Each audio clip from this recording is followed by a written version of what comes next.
तो स्वागत है आप सभी का डेव टू डीएस से यूट्यूब चैनल में। तो घड़ी इशारा कर रही है 9 बजे रात का और वक्त हो चला है 100 बात की एक बात का। और वो बात क्या है कि CSS आखिर होती क्या है। तो इसी बारे में हम कुछ अगले 2 से 4 मिनट में बात कर रहे होंगे और उसके बाद हम सीधे चल रहे होंगे अपने VS कोड की स्क्रीन पर, जहां पर हम सभी चीज़ें प्रैक्टिकली ओरिएंटेड देख रहे होंगे। तो बिना किसी देरी के चलिए शुरू करते हैं।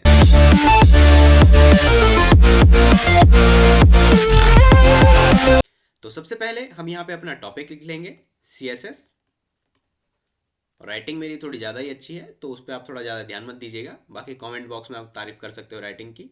तो CSS stands for cascading style sheet. Style sheet तो टर्म कैस्केडिंग जो है डिफाइन करता है कि हम किसी भी HTML एलिमेंट पे जो है मल्टीपल स्टाइलिंग के जो है रूल्स हम लगा सकते हैं। और कौन सा स्टाइलिंग का रूल जो है इस पर वर्क करेगा और कैसा वो एलिमेंट जो है दिख रहा होगा, वो डिपेंड करता है कैस्केड एल्गोरिथम पे। तो ये कैस्केड एल्गोरिथम भी हम आगे चलकर देख रहे होंगे।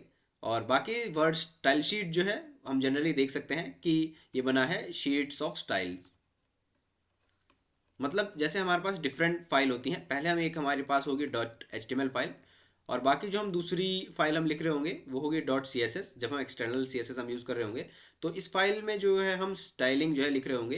Then style sheet refers to that file. CSS term का मीनिंग देखने के बाद अब हम देख लेते हैं कि CSS आखिर होती क्या है। तो CSS एक स्टाइल शीट लैंग्वेज होती है जो कि आपकी वेबसाइट के अपीयरेंस और प्रेजेंटेशन को कंट्रोल करती है। तो आपकी वेबसाइट का डिज़ाइन एंड लेआउट कैसा होगा वो सभी हम CSS के थ्रू जो है डिफाइन करते हैं। और कैसे करते हैं वो हम आगे चलकर अभी देख रहे होंगे।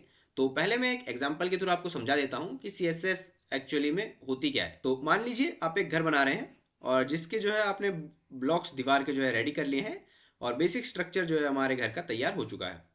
तो बेसिक स्ट्रक्चर जो है हमारे घर का बनने के बाद हम उसमें जो है प्लास्टर करेंगे, उसके बाद हम उसमें पेंट वगैरह करेंगे। तो बेसिक स्ट्रक्चर के बाद जो भी हम डिज़ाइनिंग वगैरह ऐड करेंगे वो सभी हमारा आ जाएगा CSS में। और जो बेसिक स्ट्रक्चर हमने पहले रेडी किया था, दीवार के जो ब्लॉक्स और छत वगैरह, वो सभी हमारा आ जाता है HTML में। तो पहले प्लेन HTML जो हमारा बेसिक स्ट्रक्चर बन चुका है, उसके बाद हम उसमें स्टाइलिंग वगैरह डिज़ाइनिंग एंड लेआउट ऐड करेंगे। मतलब एक आर्किटेक्चर तो हम पहले ही पास करा लेते हैं, वो बेसिक स्ट्रक्चर के लिए होता है। उसके बाद हम उसमें अपने पेंट वगैरह के कलर्स और अलग तरह से एडॉन्स डिजाइनिंग वगैरह हम जो ऐड करते हैं वो CSS के अंदर आती है। तो अब हम देख लेंगे कि CSS वर्क कैसे करती है। तो उसके लिए हम थोड़ा स्क्रॉल डाउन कर लेंगे। एंड सबसे पहले जब भी हम कोई वेबसाइट बनाते हैं तो हम पहले अपना जो है बेसिक स्ट्रक्चर HTML के थ्रू जो है तैयार कर लेते हैं और उसके बाद जो है हम उसमें स्टाइलिंग ऐड करते हैं। तो ब्राउज़र क्या करता है कि सबसे पहले HTML के जो टैग्स होते हैं उनको रीड करता है और उनके बीच में जो कंटेंट होता है वो हमको आउटपुट एज ए आउटपुट जो है ब्राउज़र विंडो में शो कर देता है। बट उसके साथ साथ जब हम वेबसाइट में जो है स्टाइलिंग ऐड करते हैं तो उसके लिए हम एक और एक्सटर्नल जो है यहाँ पर CSS फाइल बना लेते हैं और उसमें हम जो है अपना पूरा स्टाइलिंग कोड लिख लेते हैं। स्टाइलिंग कोड जिससे कि जो है ब्राउज़र अब हमारे जो HTML के एलिमेंट्स हैं उनमें डिज़ाइनिंग ऐड कर देता है और हमको जो है फिर स्टाइल्ड एंड डिज़ाइन लेआउट जो है प्रोवाइड कर देता है। बाकी ये सभी चीज़ें हम अभी अपने VS कोड में चलकर देख रहे होंगे कि कैसे CSS काम करती है। और जब आप अपना CSS कोड लिख रहे होंगे देन आपको और अच्छे से समझ आ जाएगा कि किस तरीके से चीज़ें वर्क करती हैं। तो ये सभी जानने के बाद आपको ये तो पता चल ही चुका होगा कि CSS हमारे लिए ज़रूरी क्यों होती है। तो अपनी वेबसाइट्स को मोर विजुअली अपीलिंग बनाने के लिए, मोर अट्रैक्टिव बनाने के लिए और मोर प्रोफेशनल बनाने के लिए जो है हम CSS का यूज़ करते हैं। और बाकी जब अभी हम अपने नॉर्मल वेब पेजेस में जो है CSS इंक्लूड कर रहे होंगे तो आप देख रहे होंगे कि किस तरीके से CSS जो है आपकी वेबसाइट के अपीयरेंस को कंट्रोल करता है और किस तरीके से बेटर डिजाइनिंग एंड लेआउट जो आपकी वेबसाइट्स को प्रोवाइड करता है। तो चल लेते हैं अपने VS कोड में और स्टार्ट करते हैं CSS। तो हम आ चुके हैं अपने VS कोड के स्क्रीन पर और आपके सामने भी कुछ ऐसा इंटरफेस जो है शो हो रहा होगा। तो मैंने यहाँ पे ओपन कर लिया अपना फुल स्टैक डेवलपमेंट फोल्डर। आप भी वही प्रोजेक्ट जो है ओपन कर लीजिएगा। एंड देन हम यहाँ से ओपन कर लेते हैं अपना टर्मिनल। न्यू टर्मिनल पे क्लिक करके देन हम यहाँ से कर लेंगे एक बार LS। एंड टर्मिनल क्या होता है, ये जैसे विंडोज़ का आपका इनबिल्ट कमांड प्रॉम्प्ट होता है उसी तरीके से ये VS कोड का हमारा जो है कमांड प्रॉम्प्ट की तरह ही आप समझ लीजिए। और यहाँ पे जो है हम सभी कमांड लाइन के थ्रू अपनी कमांड्स को जो है रन कर रहे होंगे एंड उससे अपने सारे ऑपरेशंस परफॉर्म करा रहे होंगे। LS कमांड हमारी यूज़ होती है लिस्ट करने के लिए डायरेक्टरीज। और अगर आपने ये पिछली वीडियो देखी होगी तो आपको पता होगा कि किस तरीके से हम टर्मिनल का यूज़ करते हैं। और अगर आप भी चाहते हो कि आप टर्मिनल का यूज़ करके ये सभी चीज़ें कर पाओ तो आपको जो है वीडियो का लिंक जो है डिस्क्रिप्शन में मिल जाएगा, वहाँ से आप गेट और गेटअप दोनों को मास्टर कर सकते हो। और बाकी मैं अभी आपको बता दूंगा कि आप विदाउट टर्मिनल के भी कैसे चीज़ें यूज़ कर सकते हो, ये बिल्कुल एक ऑप्शनल चीज़ है। तो अभी मैं जो है यहाँ पे न्यू डायरेक्टरी बना लेता हूँ। HTML के साथ में ही हम CSS के लिए कर लेंगे, एक CSS फोल्डर बना लेंगे। मेक dir से हम जो है CSS फोल्डर डायरेक्टरीज बनाते हैं, और यहाँ पे हम लिख लेंगे CSS, देन एंटर। आप देख रहे होंगे वहाँ पर जो है डायरेक्टरी बन चुकी है। अब मैं CD कर लूँगा CSS में। CD होता है यूज चेंज डायरेक्टरी के लिए, जिससे आप डायरेक्टरी में हम शिफ्ट कर लेंगे CSS में। अब यहाँ पे एक बार ls करके हम देख लेंगे। देन हम क्रिएट कर लेंगे एक अपनी फाइल टच index.html। टच जो है कमांड होती है जिससे आप फाइल जो है बना सकते हैं। एंड देन यहाँ पे हम एक और फाइल बना लेंगे टच style.css। अभी आपको जो है घबराना नहीं है ये सब चीज़ें देख के। अभी हम सभी चीज़ें बेसिक से देख रहे होंगे, और आपके उसमें अगर ये सभी कलर्स ये सब यहाँ नहीं दिख रहा होगा, क्योंकि आपके यहाँ पे जो है सेलेक्टेड होगा पावर शेल। आपको कोई प्रॉब्लम नहीं है, कमांड सेम ही ये दोनों की रहेंगी, आप पावर शेल को सेलेक्टेड रहने दे सकते हैं। इसके बाद हम यहाँ पे देख लेते हैं कि हमारी फाइल्स बनी है क्या। अभी हम देखें यहाँ पे तो index.html में आप देखें HTML का लोगो आ रहा है, और style.css में यहाँ पे CSS का लोगो आ रहा है, और एक्सटेंशन CSS फाइल की जो होती है वो .css रहती है। तो अगर आप टर्मिनल से नहीं यूज़ कर रहे हैं, देन आप यहाँ से सिंपली फोल्डर क्रिएट कर सकते हैं, और उसके बाद उसके अंदर जो एक न्यू फाइल क्रिएट कर सकते हैं। तो अब हम सबसे पहले index.html अपनी फाइल ओपन कर लेंगे, और यहाँ पे अपना शॉर्टकट से हम जो है एंटर कर लेंगे shift exclamation mark and then enter. Then हम यहाँ पर लिख लेंगे CSS बेसिक्स। और अगर आपने हमारी द HTML वीडियो नहीं देखी है जिसमें हमने पूरा HTML बेसिक्स कवर किए हैं, तो आप वो भी देख सकते हैं। उसके बाद आप CSS के थ्रू कंटिन्यू कर सकते हैं, और आपको HTML पहले से आती है देन आप यहीं से कंटिन्यू कर सकते हैं। तो अब हम CSS बेसिक्स के बाद बॉडी में जाएंगे, यहाँ पर एक H1 लिख लेंगे हेलो। तो एक बार मैं इसको जो है लाइव सर्वर के थ्रू ओपन कर लूँगा। जैसे ओपन करेंगे तो आप देख सकते हैं कि हमारे सामने जो है कुछ ऐसा इंटरफेस आ जाएगा हेलो। तो HTML के थ्रू जो है हमने अपना फर्स्ट वेब पेज यहाँ पे ओपन कर लिया है। अब हम सीख रहे होंगे कि CSS इसमें इंक्लूड कैसे करते हैं। मेरा हमारी पूरी वीडियो का आज ब्रीफ ओवरव्यू जो कि हम अभी आगे देख रहे होंगे। तो फर्स्ट ऑफ ऑल हम देख रहे होंगे कि CSS को हम इंक्लूड कैसे कर सकते हैं अपने HTML वेब पेजेस में। देन हम देख रहे होंगे कि CSS सेलेक्टर्स क्या होते हैं, कैसे हम जो है किसी भी पर्टिकुलर एलिमेंट को जो है गेट करते हैं ताकि हम उस पर स्टाइलिंग ऐड कर सकें। देन हम उसके बाद से डीप डाइव करेंगे अपने CSS प्रॉपर्टीज़ एंड वैल्यूज़ में, जैसे कि colour properties, then font properties.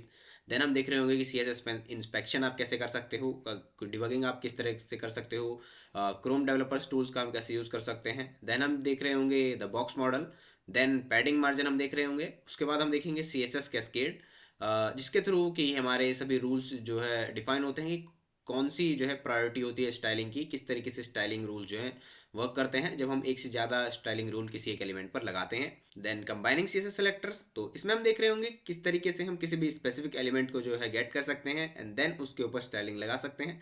Then उसके बाद हम देख रहे होंगे CSS पोजीशंस, और उसके बाद हम देख रहे होंगे CSS डिस्प्ले। तो इस तरीके से पूरी वीडियो आज की रहने वाली है। तो अब हम चल सकते हैं अपने VS कोड में एंड स्टार्ट कर सकते हैं अपनी CSS स्टाइलिंग। तो आ जाते हैं हम अपने VS कोड में, और जहां हमने ये अभी अपना वेब पेज छोड़ा था, अभी इसको एक बार लाइव देख लेते हैं। तो ये अभी सही वर्क कर रहा है। तो style.css, तो इस फाइल में हमको क्या करना होता है, इसमें हम अपनी जो है स्टाइलिंग लिखते हैं, और उसके बाद जो है इसको अपने मेन index.html फाइल में लिंक करते हैं। तो फर्स्ट ऑफ ऑल हम देख रहे होंगे कि किस तरीके से हम जो है CSS को अपने HTML वेब पेजेस में इंक्लूड कर सकते हैं।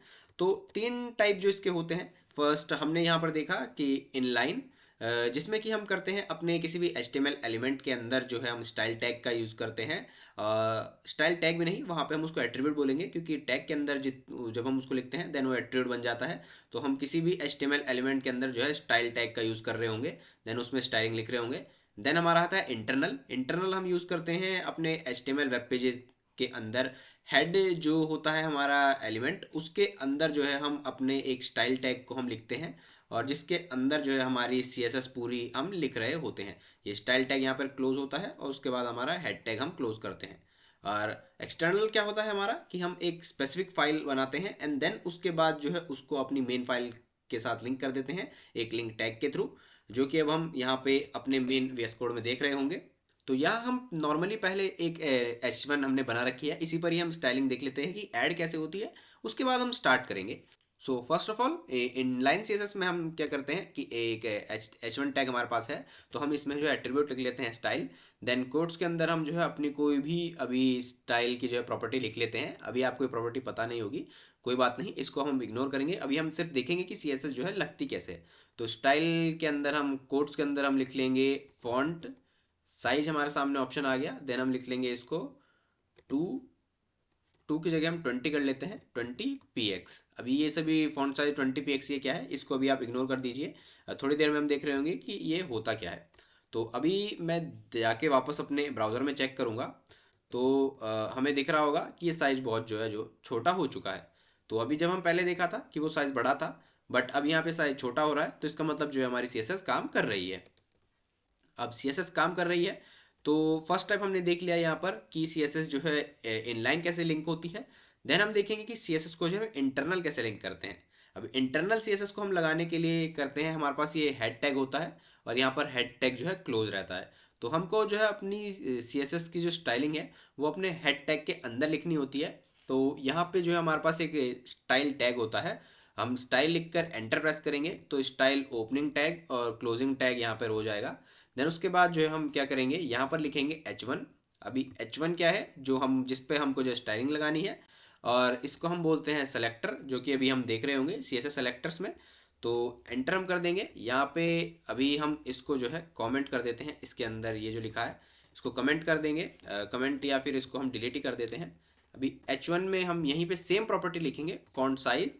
देन यहाँ पर एक कोलन, देन उसके बाद हम लिखेंगे 20 पिक्सल। अभी हम देखेंगे तो वहाँ पे सेम आउटपुट रहेगा।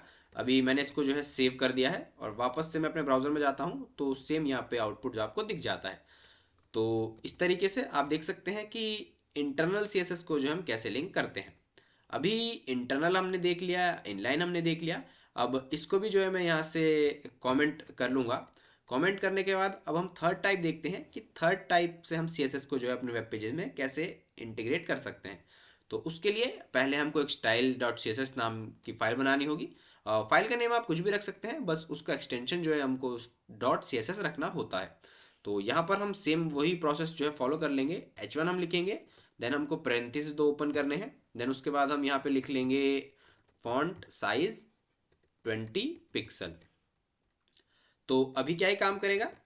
जी नहीं, अभी ये बिल्कुल काम नहीं करेगा, क्योंकि हमने जो है अभी बस ये CSS अलग से लिख दी है। बट जो हमारी मेन HTML फाइल है और हमारी CSS फाइल है, इन दोनों का आपस में कोई कनेक्शन नहीं है, तो इसलिए अभी ये काम नहीं करेगा।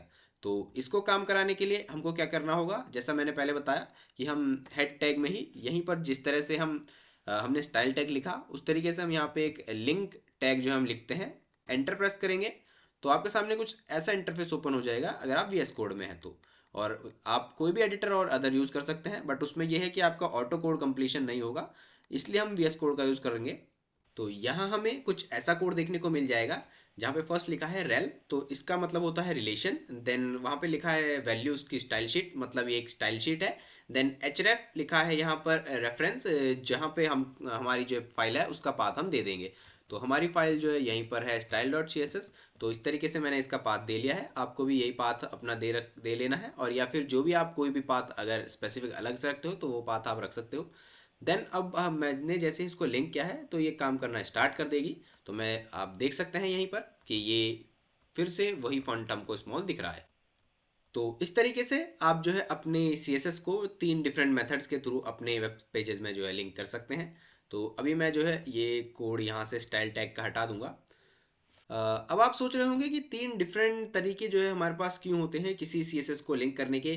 क्यों ना हम एक ही वेब पेज में यहीं पे पूरी जो है CSS लिख दें, या फिर डिफरेंट पेज में ही हम उसको क्यों बना रहे हैं, या आप कह रहे हो कि डिफरेंट पेज में हम बना लेते हैं, इसमें क्यों मिक्सअप कर रहे हैं। तो ये सभी के आंसर जो अभी आपको आगे मिल रहे होंगे जब हम कैस्केड देखेंगे, CSS कैस्केड। तो उसमें आप देख रहे होंगे कि हमको जब किसी भी स्पेसिफिक एलिमेंट को कोई डिफरेंट स्टाइलिंग देनी होती है तो हम जो है इनलाइन CSS का भी यूज़ कर लेते हैं कभी कभी। बट जो है जनरली इनलाइन और इंटरनल CSS को हम यूज़ करना प्रेफर नहीं करते हैं, क्योंकि आपके प्रोजेक्ट्स को जो है मैसी बना देता है। बट कभी कभी आप जो है बिल्कुल ही छोटे प्रोजेक्ट्स आप कुछ बना रहे हो, कुछ आप स्पेसिफिकली कुछ डेमोन्स्ट्रेट करने के लिए कुछ ऐसा बना रहे हो, देन आप ये चीज़ें जो है यूज़ कर सकते हो। और एजुकेशनल पर्पज़ के लिए तीनों आपको जो है पता होनी चाहिए। तो CSS कैसे इंटीग्रेट हम कर सकते हैं ये देखने के बाद अब हम चल लेते हैं अपने नेक्स्ट टॉपिक पे, जो कि यहाँ से हम देख लेंगे CSS सेलेक्टर्स। तो CSS इंटीग्रेट करना तो हमने सीख लिया, बट CSS को हम लिखते कैसे हैं और CSS के थ्रू हम जो है एलिमेंट्स को मैनिपुलेट कैसे कर सकते हैं HTML के, वो अब हम देख सकते हैं। तो अब यहाँ से मैंने एक सिंपल वेब पेज हमारे पास पहले से ही है, तो अब स्टाइल डॉट सी एस में जाऊँगा मैं, और ये जो कोड है हमारे पास इसको मैं हटा लूँगा, और इंडेक्स डॉट एच में आके इस H1 को मैं यहाँ से हटा लेता हूँ, और थोड़े और एलिमेंट जो है हम यहाँ पे ऐड कर लेंगे। जैसे कि मैं एक डिव बना लेता हूँ क्लास नेम हीरो क्लास से, देन उसके अंदर इस क्लास के अंदर इस पहले मैं जो है टैब 9 अपना AI है इसको स्नूज कर लेता हूँ, तो चुप हो जा भाई थोड़ी देर। तो अब यहाँ पे हम जो है हीरो क्लास के अंदर हम एक आईडी एलिमेंट भी बना लेंगे, एक क्लास एलिमेंट बना लेंगे, एक सिंपल एलिमेंट रखेंगे, देन एक एट्रीब्यूट एलिमेंट बना लेंगे। और ऐसा हम क्यों कर रहे होंगे, क्योंकि यहाँ पर हम देख सकते हैं कि हमारे पास जो है सेलेक्टर्स कितने टाइप के होते हैं। एक एलिमेंट सेलेक्टर होता है, जैसे आप जिससे आप लिखते हैं H1P टैग्स, जो है कि हम टैग्स के थ्रू एलिमेंट को जो है सेलेक्ट कर सकते हैं। देन हमारे पास होता है क्लास सेलेक्टर, जो कि हम किसी भी क्लास के थ्रू हम किसी भी एलिमेंट को सेलेक्ट कर सकते हैं। देन हमारे पास होता है एक आईडी सेलेक्टर, ये बहुत ज़्यादा स्पेसिफिक होता है, हम देख रहे होंगे आगे क्यों, क्योंकि हमारे पास पूरे वेब पेज में जो है किसी भी एक आईडी से केवल एक ही एलिमेंट हो सकता है। तो किसी भी स्पेसिफिक वेरी स्पेसिफिक एलिमेंट को जो हम टारगेट करते हैं, देन हम आईडी सेलेक्टर का भी यूज़ करते हैं।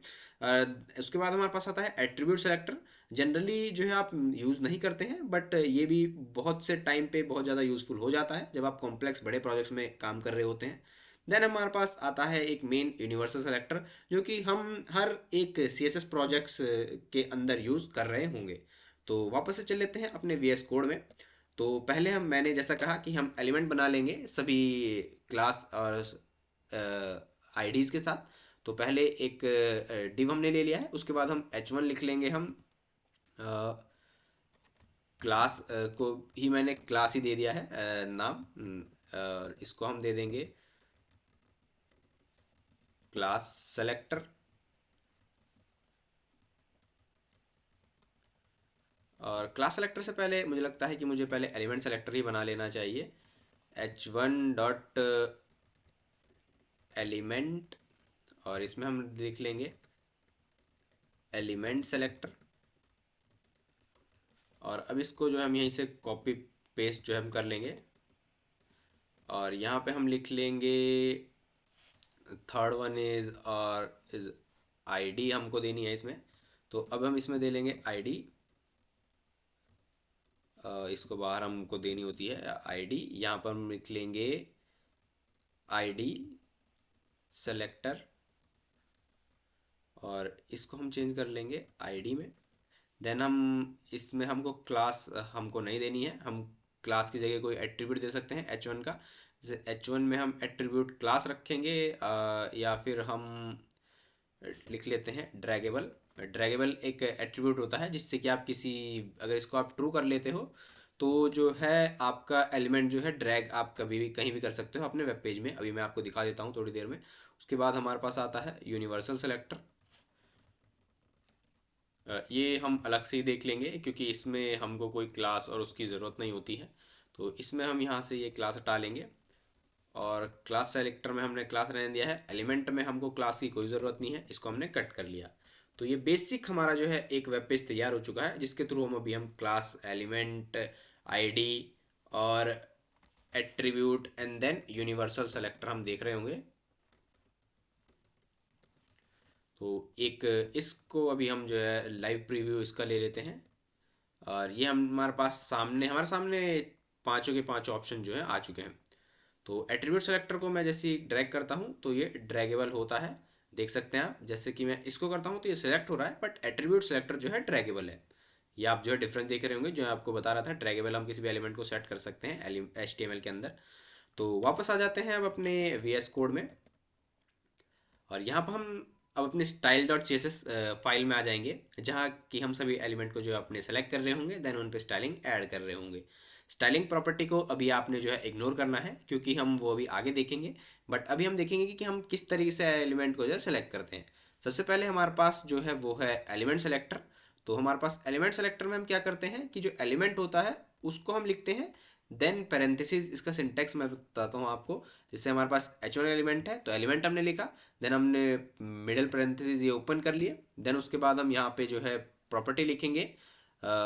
जैसे फॉन्ट साइज प्रॉपर्टी होती है, साइज को मेजर कर अप डाउन करने के लिए, कंट्रोल करने के लिए। देन हम यहाँ लिखते हैं इस पे 50 पिक्सल, 50 पिक्सल हमने लिखा। तो अभी मैं आपको दिखाता हूँ इसमें चेंजेस। तो अभी जो है H1, हमारी सारी H1 है, तो आप देख सकते हैं सभी के जो है फॉन्ट चेंज हो गए होंगे, क्योंकि जब CSS वर्क करती है तो जब H1 मैंने लिखा है तो इसका मतलब ये सभी जो है एलिमेंट टारगेट हो जाएंगे। बट हमें तो क्या करना है कि हमको सभी डिफरेंट डिफरेंट तरीके से टारगेट करने हैं।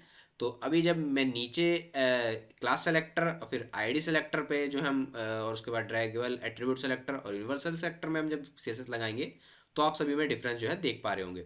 तो सभी का जो है फॉन्ट साइज 50 पिक्सल हो चुका है। अब हम जो है चेंज करते हैं क्लास सेलेक्टर में। तो इस क्लास सेलेक्टर में हम क्या करेंगे, ये क्लास को हम कॉपी कर लेंगे और आ जाएंगे अपने CSS में। देन CSS में आने के बाद हम यहाँ पे एक डॉट लगाएंगे जो कि क्लास को जो है शोकेस करता है CSS में। डॉट ऑपरेटर का यूज़ हम CSS में क्लास शोकेस करने के लिए करते हैं। अब यहाँ पे फॉन्ट साइज़ हमको पहले AI सजेशन दे रहा है, तो मैं फॉन्ट साइज़ जो यहाँ पे 50 पिक्सल की जगह इसको और बड़ा कर लेते हैं, 100 पिक्सल हम कर लेते हैं। और थोड़े और चेंजेस के लिए हम कर लेंगे इसका चेंज। कलर प्रॉपर्टी में हम कलर दे लेंगे इसका ब्लू, ब्लू दे देंगे कलर। तो हम यहाँ देखेंगे कि दो एलिमेंट जो है हमारे सेलेक्ट हुए हैं, एक क्लास सेलेक्टर और आईडी सेलेक्टर। क्योंकि मैं आपको दिखा दूँ, यहाँ पे आप देखोगे तो H1 में जो है इसमें भी क्लास जो है क्लास लगी हुई है। इसको मैं जैसे यहाँ से कट करता हूँ, अब सेव कर दूंगा तो वापस आऊँगा, देखूंगा तो मात्र जो है क्लास सेलेक्टर में ही जो हमारा क्लास का कलर चेंज हुआ है और जो है फॉन्ट भी चेंज हो चुका है। अब वापस आएंगे यहाँ पर अपने थर्ड ऑप्शन पे, जो हमारा होता है आईडी सेलेक्टर। अब आईडी सेलेक्टर किस तरह से काम करता है, उसके लिए पहले हमको ये आईडी जो है यहाँ से कॉपी कर लेनी है। देन वापस आके यहाँ पर जो है हमको, अब इसमें हम आईडी को शोकेस करने के लिए हम जो है यूज़ करते हैं हैश का।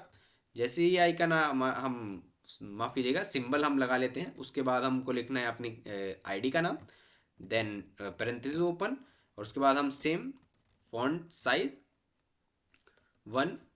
अब फॉन्ट साइज ही हम चेंज करेंगे तो थोड़ा पता नहीं चलेगा, क्योंकि अब 50 डिफरेंस तो वैसे पता चल ही जाएगा।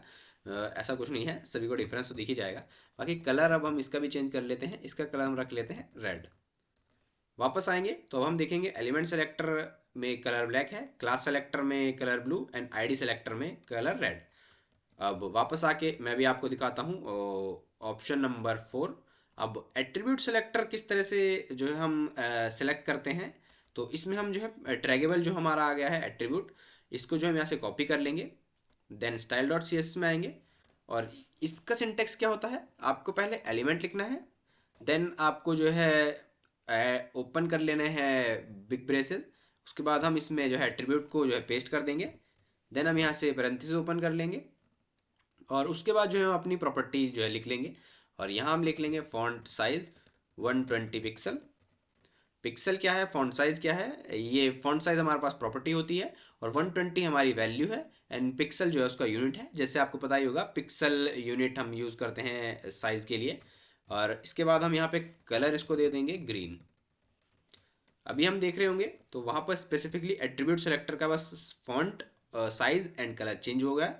और वापस अब हम आते हैं, हमारे पास जो एंड में हमारे पास सेलेक्टर बचता है वो है यूनिवर्सल सेलेक्टर।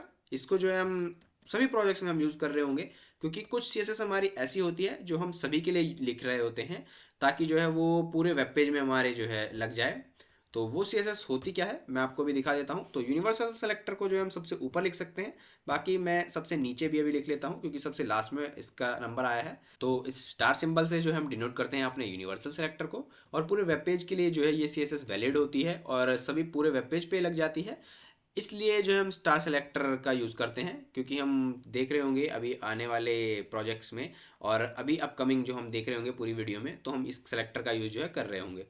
तो यहाँ पे मैं क्या प्रॉपर्टी लिख लेता हूँ, फॉन्ट वेट या फैमिली हम चेंज करें। अब फॉन्ट फैमिली भी प्रॉपर्टी है जिससे कि आप जो है अपने जो है आउटपुट की जो है फॉन्ट फैमिली को कंट्रोल कर सकते हो। मतलब आप अपने टाइप के डिज़ाइन का फॉन्ट रख सकते हो, जिसमें फोर्थ ऑप्शन ये ले लेता हूँ ल्यूसिड सेंस, इसको एंटर कर लूँगा। जैसे ही एंटर होगा उसके बाद इसको सेव करके वापस आएंगे, आप देखेंगे फ़ॉन्ट चेंज हो चुका है। फ़ॉन्ट यहाँ पे आप देखेंगे डिफरेंस, आप देख लीजिए। सब में स्टाइलिंग वो सभी बाकी जो है वो सब सेम है, बट जो है फ़ॉन्ट हमारे फ़ॉन्ट फैमिली हमारे जो है पूरे वेब पेज का जो है चेंज हो चुकी है। वापस अब आ जाएंगे। तो अगर मैं आपको और चेंजेस यहाँ से करके दिखाऊं, यूनिवर्सल में जब कर रहा हूँ, और क्योंकि ये सबसे बॉटम में मैं चेंजेस कर रहा हूँ, इसलिए जो है रिफ्लेक्ट हो रहे हैं पूरे सभी कोड में। और अगर मैं इसको ऊपर लिख लेता सबसे और फिर नीचे आके अपने H1 class ID selector then attribute selector ये सभी नीचे लिख रहा होता, तो ये जो ओवरराइट कर देता ऊपर के यूनिवर्सल सेलेक्टर के CSS को। अब मैं यहाँ पे सबसे नीचे, क्योंकि यूनिवर्सल सेलेक्टर है तो ये यूनिवर्सल सेलेक्टर की जो स्टाइलिंग जो है चल रही है। और ये सभी अभी हम देख रहे होंगे आने वाले टाइम में कि ये सिलेक्शन और ये सभी रूल्स कैसे काम करते हैं। फॉन्ट फैमिली चेंज करने के बाद हम कुछ और स्टाइलिंग भी इसमें देकर यहाँ पर लगा कर देख सकते हैं। जैसे कि हम पूरे वेब पेज में जो है मार्जिन एंड पैडिंग जो है 0 कर लेते हैं। अब मार्जिन पैडिंग पे भी आगे हम देख रहे होंगे क्या होता है, तो इसमें भी आपको ज़्यादा कन्फ्यूज़ होने की ज़रूरत नहीं है। अभी मैं के लिए इतना बता दूं कि स्पेस हम यहाँ पे देख सकते हैं वो बिल्कुल 0 हो चुका है। सभी के बीच में बिल्कुल आप सभी देख सकते हैं बिल्कुल एक ही जगह पे सभी जो है इकट्ठे हो चुके हैं। तो मार्जिन और पैडिंग जो है हम आगे देखेंगे। अभी के लिए मैं बस बताने के लिए आपको बता रहा था कि हम कैसे सेलेक्ट करते हैं सभी एलिमेंट्स को CSS के अंदर। तो ये देखने के बाद अब हम मूव ऑन कर लेते हैं अपने नेक्स्ट टॉपिक पर। तो नेक्स्ट टॉपिक अब हमारा आ जाता है कलर प्रॉपर्टीज़। तो कलर प्रॉपर्टीज़ क्या होती हैं कि हम अपने वेब पेज में किसी भी एलिमेंट के जो है कलर्स को चेंज कर सकते हैं। और जैसा कि अभी हमने अभी पिछले टॉपिक में देखा कि हम यहाँ पे जो है कलर जो है अपने डिफरेंट एलिमेंट्स का जो है चेंज कर रहे थे, तो वो कलर प्रॉपर्टीज़ के थ्रू ही होता है। तो सभी प्रॉपर्टीज़ जो भी इसके अंदर आती हैं वो सभी अब हम देख रहे होंगे। तो ये देखने के लिए ये सभी को मैं यहाँ से कट कर लूँगा और वापस अपने HTML पेज में हम आएंगे। तो इस डिव को, हीरो डिव को रहने देंगे और यहाँ से जो है ये कट कर लेंगे। अब यहाँ पे मैं जो है एक H1 लिख लेता हूँ, hello hello welcome to Dave to DSA। यहाँ पे एक हम लगा देंगे एंड देन हम क्या करेंगे, एक पैराग्राफ भी लिख लेंगे यहीं पर। Step into the world of dev2DSA। और इसका आउटपुट एक बार हम प्रीव्यू ले लेंगे यहाँ से अपने ब्राउजर में जाकर। तो आप देखेंगे hello welcome to dev2DSA and step into the world of dev2DSA। तो जैसे ये आता है, अब यहाँ से हम देखते हैं कि हम कलर प्रॉपर्टीज़ में क्या क्या प्रॉपर्टीज़ होती हैं और किस तरह से हम कलर जो है मैनिपुलेट कर सकते हैं। तो आएंगे अपने CSS फाइल के अंदर। अब यहाँ पर हम सबसे पहले हमने लिखा है अपना H1, तो H1 को सेलेक्ट करने के लिए हम एलिमेंट सेलेक्ट करेंगे क्योंकि हमने कोई क्लास या आईडी उसमें नहीं दिया है। तो सिंपली H1 को हम सेलेक्ट कर लेंगे एंड देन यहाँ पे कलर हम चेंज कर सकते हैं किसी भी एलिमेंट के अंदर जो कलर होता है मेन, उस जैसे हेडिंग का जो है कलर वो हम किस तरह से चेंज कर सकते हैं उसको कलर देकर। तो कलर प्रॉपर्टी सिंपल होती है, कलर सिंटैक्स होता है देन कोलन और उसके बाद उसकी वैल्यू। और वैल्यू हम किस तरीके से दे सकते हैं, वैल्यू हमारे पास देने के दो टाइप्स होते हैं जो कि अभी हम यहाँ पर देख लेते हैं कि हम कलर्स की जो है वैल्यू एक तो नेम्ड कलर्स में दे सकते हैं। जैसे हमारे पास एक फर्स्ट में आप देख लीजिए, जैसे आता है red then blue then green. और दूसरा आप जो है हेक्स कोड में दे सकते हैं। अब हेक्स कोड क्या होते हैं, ये सिंपली जो है कलर कोड्स होते हैं, क्योंकि आप रेड ब्लू ग्रीन इस तरीके से जो है डिफरेंट कलर को तो आप जो है नहीं नाम से लिख सकते, क्योंकि आप जब बड़े प्रोजेक्ट्स आप बनाते हो तो डिफरेंट कलर्स की टाइप्स की जो है आपके पास कलर पैलेट्स होती हैं और उनके हेक्स कोड्स जो है कलर्स के आप जो है यूज़ करते हो डिफरेंट कलर पैलेट्स को अपने वेबसाइट में इंटीग्रेट करने के लिए। सो हम जो है हेक्स कोड का यूज़ करते हैं। तो ये किस तरह से हम यूज़ कर रहे होंगे, किस तरह से देखते हैं, मैं आपको एक एग्जांपल के थ्रू दिखाता हूँ। जैसे हैश हम ये लगा रहे होंगे and then F F F 3 बार एफ लिखेंगे तो भी काम हो जाएगा। इससे जो है हमारा वाइट कलर हमको दिखेगा। जो मैं कलर लिख रहा हूँ यही कलर हमारा यहाँ पर लगेगा। और बाकी ये सभी कोड्स जो आपको याद नहीं करने होते हैं, टाइम के साथ आप जो है इनके साथ यूज टू हो जाते हो। मैं आपको जैसे कि एक वेबसाइट आपको दिखा देता हूँ, colorhunt.co। यहाँ से जो आप अपने डिफरेंट जो कलर पैलेट्स अपनी वेबसाइट के लिए चूज़ कर सकते हो। जैसे कि अभी हम पूरा काम किसी एक कलर पैलेट पे कर लेंगे। जैसे मैं one of the favourite colour palette मैं अपनी खोल लेता हूँ यहाँ से। बाकी सभी पैलेट जो हैं अच्छी हैं। हेक्स कोड्स के साथ जब हम काम करते हैं तो आपको जो है आप इस वेबसाइट को आप पिन करके रख सकते हैं अपने सभी प्रोजेक्ट्स के लिए। यहाँ पे आपको सभी डिफरेंट कलर पैलेट्स मिल जाती हैं, आप सर्च कर भी सकते हैं और बाय कैटेगरी चूज़ कर सकते हैं। तो सबसे पहले मैंने जो है फर्स्ट हेक्स कोड यहाँ से कॉपी कर लिया है, और आरजीबी में वैल्यू आप देख सकते हैं यहाँ पे रेड ग्रीन ब्लू, और ए भी यहाँ पे होता है अल्फा, जिससे कि आप ओपेसिटी जो है वो ट्रांसपेरेंसी मैनेज कर सकते हो। इस तरीके से भी आप वैल्यू दे सकते हो, हैश को हेक्स कोड में भी दे सकते हैं, एंड जो है नेम से भी दे सकते हैं। तो नेम से अगर हमको देनी हो तो मैं एक नेम का एग्जांपल आपको दिखाता हूँ। रेड, रेड जो मैं कलर दे करता हूँ तो ये रेड हो जाता है। बट हम जो है ज़्यादातर हेक्स कोड के साथ कलर जो है चेंजेस कर रहे होंगे, क्योंकि वही आइडियल हमारे साथ रहता है आइडियल सीएसएस में। तो हम इसको कॉपी कर लेंगे यहाँ से, और इसके सामने जो है एक हैश का सिंबल जो है आपको बनाना ज़रूरी होता है, नहीं तो उसके बिना ये जो है काम नहीं करता, क्योंकि ये भी एक सीएसएस का रूल है। देन कलर हमने दे दिया है यहाँ से, एस्केप हम प्रेस कर लेंगे। अभी हम देखते हैं कलर चेंज हुआ है या नहीं। तो आप देख सकते होंगे कि ये कलर चेंज हुआ है। थोड़ा आप नहीं देख पा रहे होंगे क्योंकि बैकग्राउंड का कलर लाइट है, तो ये ब्लैक के थ्रू आप तरह आपको दिख रहा होगा, बट ये ब्लैक नहीं है, ये इसी तरीके का एक पर्पल काइंड ऑफ कलर है। थोड़ा मैं आपको चेंज करके दिखाता हूँ। अब हम थोड़ा पैराग्राफ का जो है कलर सेट कर रहे होंगे, तो यहाँ से हम पैराग्राफ को भी सेम सिंटेक्स कलर, और इसका कलर हम ये पेस्ट देन सेमीकोलन देन वापस आएंगे। अब आप देख सकते हैं ये लाइट कलर है, ये डार्क कलर है। तो इस तरीके से हम जो है अपने कलर्स जो है चेंजेस कर सकते हैं। अब पहले हम जो है एक बैकग्राउंड, बॉडी बैकग्राउंड भी हम ले लेंगे, बॉडी का भी एक कलर ले लेंगे। बॉडी, तो बॉडी को हम यहाँ से कलर देंगे, और ये हम कर लेंगे यहीं से एक कलर उठा लेते हैं, ये थोड़ा लाइट, यही कलर हम ले लेंगे, light white greyish kind of colour. तो इसको कॉपी करने के बाद हम यहाँ पे पेस्ट कर देंगे, it's 6 time E then hash then go back here. तो आप देख रहे होंगे कि कुछ चेंजेस आपको दिख रहे हैं। अब ये चेंजेस आपको इसलिए नहीं दिखे होंगे यहाँ पर, क्योंकि जो है हम बॉडी में जब हम चेंजेस करते हैं या इस तरह के किसी भी एलिमेंट में हम चेंज करते हैं जिसमें हमको कोई भी कंटेंट देखने को नहीं मिलता है, तो उसमें हम सिंपली कलर देके उसका कलर जो है चेंज नहीं कर सकते। उसके लिए हमारे पास एक डिफरेंट प्रॉपर्टी होती है, वो होती है बैकग्राउंड कलर। तो किसी भी चीज़ का बैकग्राउंड चेंज करने के लिए हम यूज़ करते हैं बैकग्राउंड कलर का, और बैकग्राउंड कलर भी हम यूज़ करते हैं, और इसको हम सिंपली बैकग्राउंड भी लिख सकते हैं। बट जब आप बैकग्राउंड लिखते हैं तो इसमें आप डिफरेंट प्रॉपर्टी की वैल्यूज़ होती हैं, वो हम फिल कर सकते हैं। बट नॉर्मली जब हम बैकग्राउंड कलर का देते हैं तो बैकग्राउंड कलर ही लिखते हैं। तो अब आप यहाँ पर देख पा रहे होंगे कि बैकग्राउंड चेंज हुआ है, बट थोड़ा लाइट कलर है इसलिए आपको बैकग्राउंड चेंज नहीं दिख रहा होगा। तो मैं इसको यहाँ से थोड़ा डार्क कर दूंगा। इस तरह से आप हवर करके, इसके ऊपर हवर करके भी कलर चेंज कर सकते हो। तो ये मैं थोड़ा डार्क इसको कर दूंगा। अब इसको सेव करेंगे, अब देखेंगे तो यहाँ पे कलर जो है चेंज हो चुका है। और एक बार इसको यहाँ पे हम कलर प्रॉपर्टी ही देकर देख लेते हैं क्या ये चेंज रहता है। तो आप देखेंगे कलर जो है चेंज वापस से हो जाता है। तो ये सिंपली कलर से नहीं, बैकग्राउंड कलर हमको लिखना होता है, देन ये प्रॉपर्टी जो है चेंज होती है।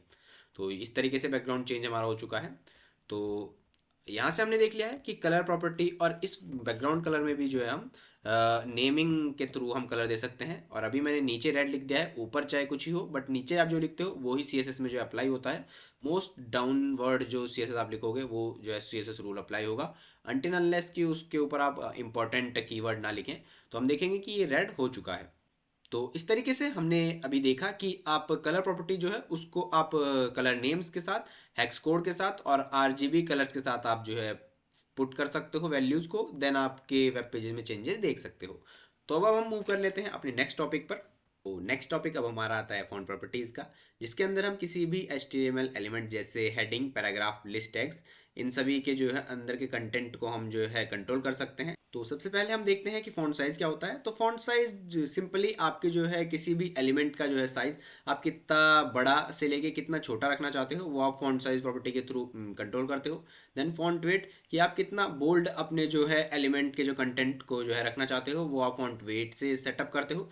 देन फॉन्ट फैमिली, हम देखते हैं कि आप किस तरीके का फॉन्ट अपने उसमें यूज़ करना चाहते हो। जैसे आप डिफरेंट फॉन्ट फैमिली जैसे पॉपिंस, न्यूनिटो, ओपन सेंस और भी बहुत सारी फॉन्ट फैमिलीज होती है, वो भी हम देख रहे होंगे कहाँ से आप फॉन्ट ये डिफरेंट ले सकते हो और कैसे चेंजेस आप कर सकते हो। जैसा अभी हमने देखा था यूनिवर्सल सेलेक्टर में हमने चेंज किया था फॉन्ट, तो डिफरेंट फॉन्ट्स हमारे सामने लोड हो गए थे। उसी तरह से आप किसी भी HTML एलिमेंट के जो है फॉन्ट को चेंज कर सकते हो। तो वापस चलते हैं अपने VS कोड में और देखते हैं फॉन्ट प्रॉपर्टीज़ कैसे काम करती हैं। तो वापस से हम आ चुके हैं अपने VS कोड में। देन हमारे पास यहाँ पर HTML वेब पेज में हम देखें तो हमारे पास ये एक हेडिंग एंड पैराग्राफ टैग है। तो इसको एज इट एज रखकर हम जो है अपने H1 को सिलेक्ट कर लेते हैं। देन यहाँ पे हम जो है फॉन्ट साइज हम रख लेते हैं, और फॉन्ट साइज को हमने जो है लिख लिया है 10 पिक्सल। अब पिक्सल क्या होता है ये पहले हम देख लेते हैं कि किन किन यूनिट में हम फॉन्ट साइज जो है प्रॉपर्टी है उसकी वैल्यूज़ को दे सकते हैं। तो फॉन्ट साइज जब हम लिखते हैं तो इसमें हम जो है वैल्यूज़ दे सकते हैं। पहले यहाँ पे वैल्यू आती है, फिर हमारा आता है पैरामीटर जो कि फर्स्ट हो गया पिक्सल। देन हम लिख एक दे सकते हैं पॉइंट, देन यूज़ कर सकते हैं हम EM, देन यूज़ कर सकते हैं REM। तो ये डिफरेंट चारों चीज़ें क्या हैं वो भी हम पहले देख लेते हैं। तो फर्स्ट ऑफ ऑल पिक्सल क्या होता है कि पिक्सल भी एक मेजरिंग यूनिट है जो कि 1/100 ऑफ इंच एक यूनिट की इसकी वैल्यू होती है। देन हम पॉइंट देखते हैं तो इसकी वैल्यू होती है 1/72 inch. And then third EM हमारे पास होता है। इसकी कोई बॉय डिफ़ॉल्ट वैल्यू नहीं होती है, बट ये जो है आपके पेरेंट की जो फॉन्ट साइज होगा उसका जो है 100% होगा। पेरेंट साइज का जो है 100%। EM जो है अपने पेरेंट का 100% साइज जो है लेता है। मीन्स पेरेंट से मतलब क्या होगा मेरा कि अगर आपके पास एक अपर जो है एलिमेंट है, देन उसके अंदर कोई नेस्टेड एलिमेंट है, तो जो है इस एलिमेंट का जैसे आप साइज 10 पिक्सल आप रख देते हो, तो अगर आप इसका साइज अगर आप सेट करते हो 1 EM, तो ये 1 EM इक्वल्स टू होगा 10 पिक्सल के। मीन्स जो है ये अपने अबव जो पेरेंट एलिमेंट होता है उसकी 100% जो है साइज को गैदर करता है। और उसके बाद हमारे पास फोर्थ जो हमने देखा वो है REM।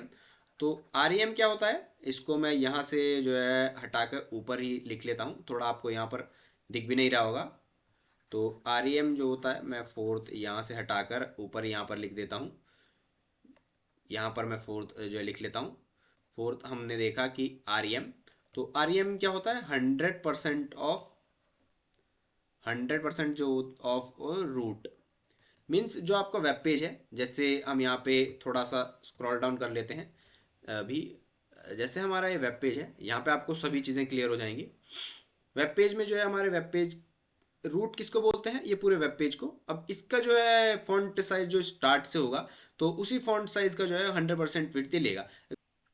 तो यहाँ पे जो है हम रूट के अंदर जो भी फॉन्ट अपना डिफाइन कर देंगे तो उसी फॉन्ट के साइज को 100% साइज को जो है ये गैदर करेगा। जैसे अगर हम यहाँ पे फॉन्ट को हम डिफाइन कर देते हैं font size equals to 100 pixel, तो ये और नीचे हम एलिमेंट में हम H1 में यूज़ कर लेते हैं स्टाइलिंग में फॉन्ट साइज इक्वल्स टू तो नहीं, फॉन्ट साइज यहाँ पे कोलन, देन 1 REM, तो वो इक्वल्स टू होगा यहाँ पर हमारे 100 पिक्सल के।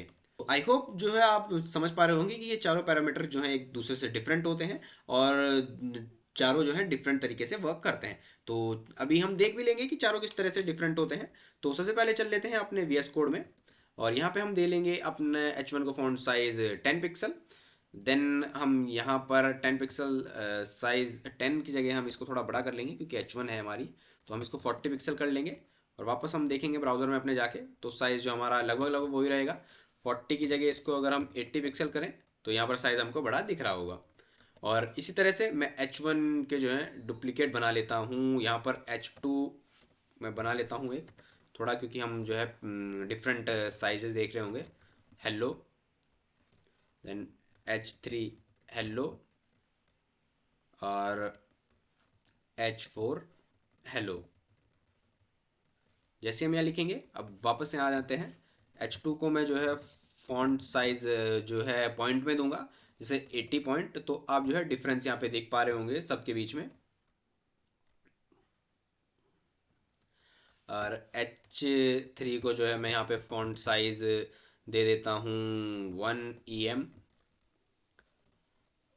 और 1 EM की जगह हाँ 1 EM रख लेंगे तभी थोड़ा क्लियर रहेगा देखने में। और H4 को फॉन्ट साइज हम दे रहे होंगे 1 REM। तो सभी में आपको डिफरेंट साइज आपको दिख रहे होंगे। तो हेलो हेलो ये सभी आप जब 1 REM और 1 EM देखते हैं तो ये इसके अबव पेरेंट की जो है विड्थ जो फॉन्ट साइज है उसको गैदर करता है। एंड यहाँ पर EM आप देख रहे होंगे, तो और यहाँ पे आप EM और REM देख रहे होंगे, तो ये जो अपने पेरेंट एलिमेंट होगा उसकी जो है फॉन्ट साइज को जो है गैदर करेगा। एंड ये जो आपका हेलो है ये नेक्स्ट जो है फॉन्ट साइज H4 का है।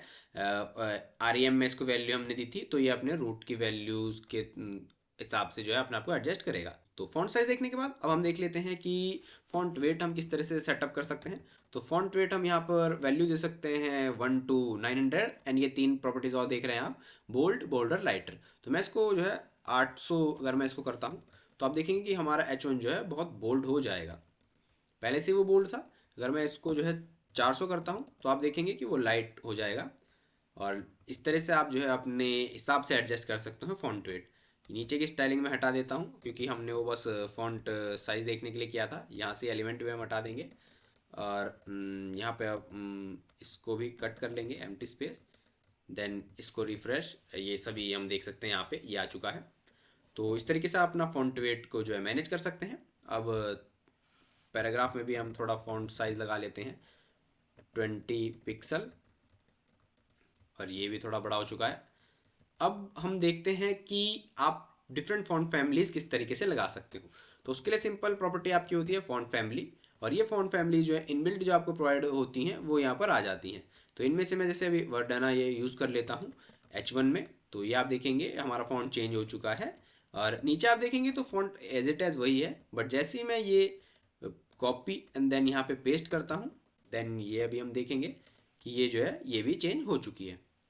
बट अगर आप यहाँ पे कहें कि हमारे पास सिर्फ लिमिटेड हमको फॉन्ट मिल रहे हैं, मुझे कोई और एक्स्ट्रा फॉन्ट चाहिए या कहीं बाहर से लिंक करना है, तो वो भी आप सिंपली कर सकते हो लिंक टैग के थ्रू।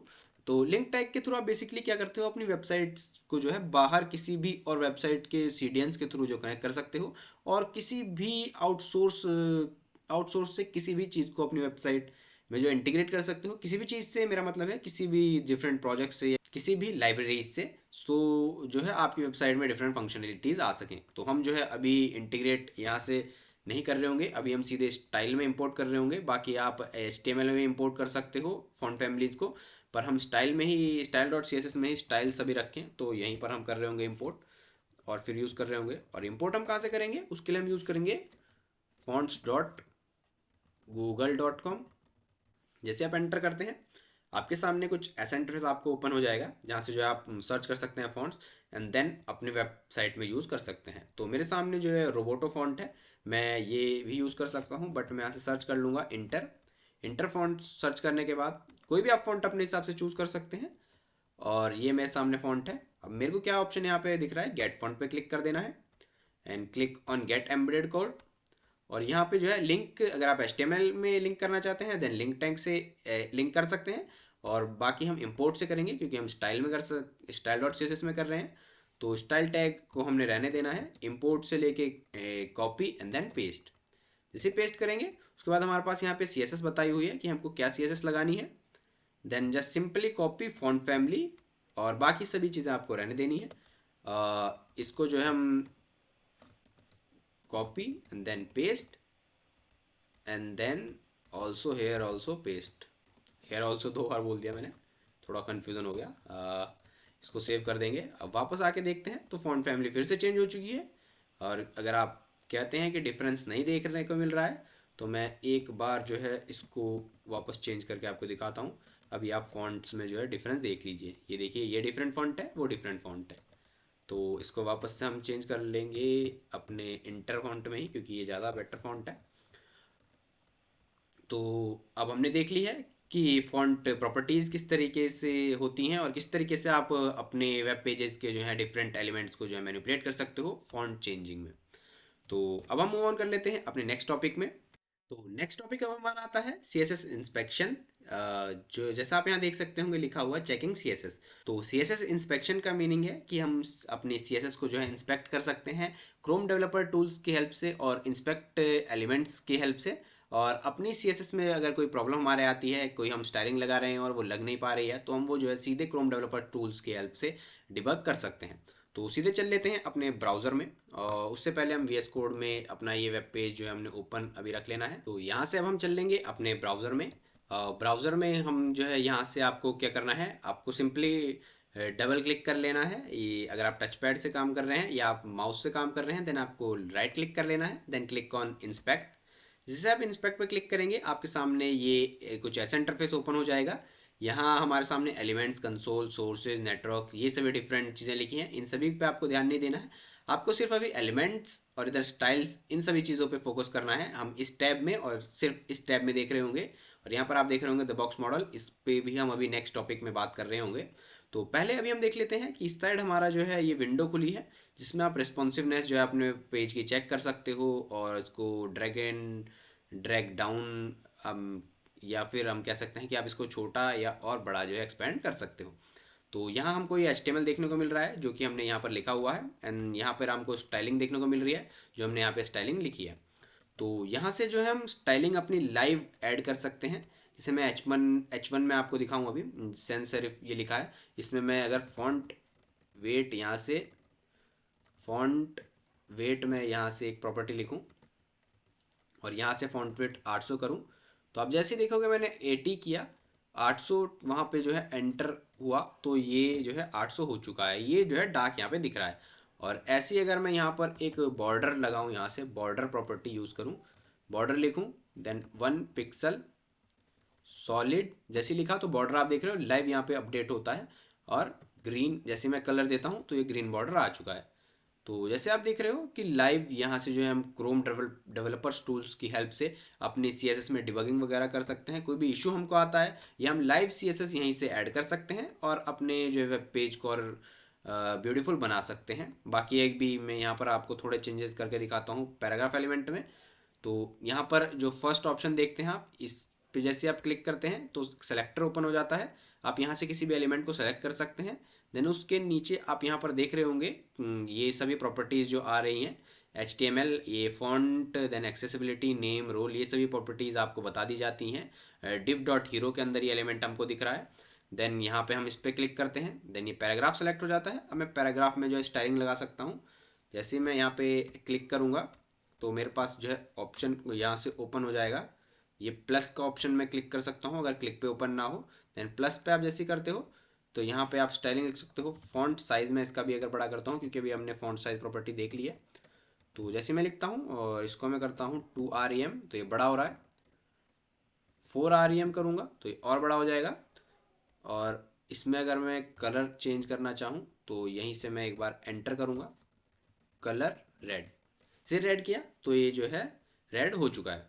तो इस तरीके से जो है आप क्रोम डेवलपर्स टूल्स का यूज़ कर सकते हो। बाकी एडवांस तरीके से क्रोम डेवलपर्स टूल्स का जो है यूज़ करना हम देख रहे होंगे एडवांस CSS में और एडवांस जावास्क्रिप्ट में, जब हम जावास्क्रिप्ट आगे देख रहे होंगे। तो बेसिक क्रोम डेवलपर टूल्स और CSS इंस्पेक्शन की एक ओवरव्यू लेने के बाद अब हम चल लेते हैं अपने नेक्स्ट टॉपिक पर। तो इसको जो है अभी हम यहाँ से वापस आ जाएंगे अपने VS कोड में, और सेव इसको करने के बाद अभी हम वापस चल लेंगे अपने जो है की टॉपिक्स में। और यहाँ पर हम देख लेते हैं नेक्स्ट हमारा आ जाता है हमारे पास the box model, controlling the width and height of the element. तो बॉक्स मॉडल जनरली करता क्या है, हम किसी भी HTML एलिमेंट की जो है हाइट, विड्थ, ये सभी जो है कंट्रोल कर सकते हैं और अपने हिसाब से सेटअप कर सकते हैं। बॉक्स मॉडल जैसा कि वर्ड से ही डिनोट करता है, किसी भी एलिमेंट के जो है, जैसे मैं एलिमेंट यहाँ पे लिखूँ तो इसके बाहर हमारा एक बॉक्स बना रहता है जो कि इनविजिबल होता है, और इतना स्पेस भी नहीं, ये बिल्कुल इसी तरीके से इतना ही कवर करता है, जो कि हम डिफरेंट लेआउट बनाने के लिए, जैसे हम कार्ड बनाते हैं, ब्यूटीफुल कार्ड्स वगैरह, ये सभी बनाने के लिए हम यूज़ कर सकते हैं।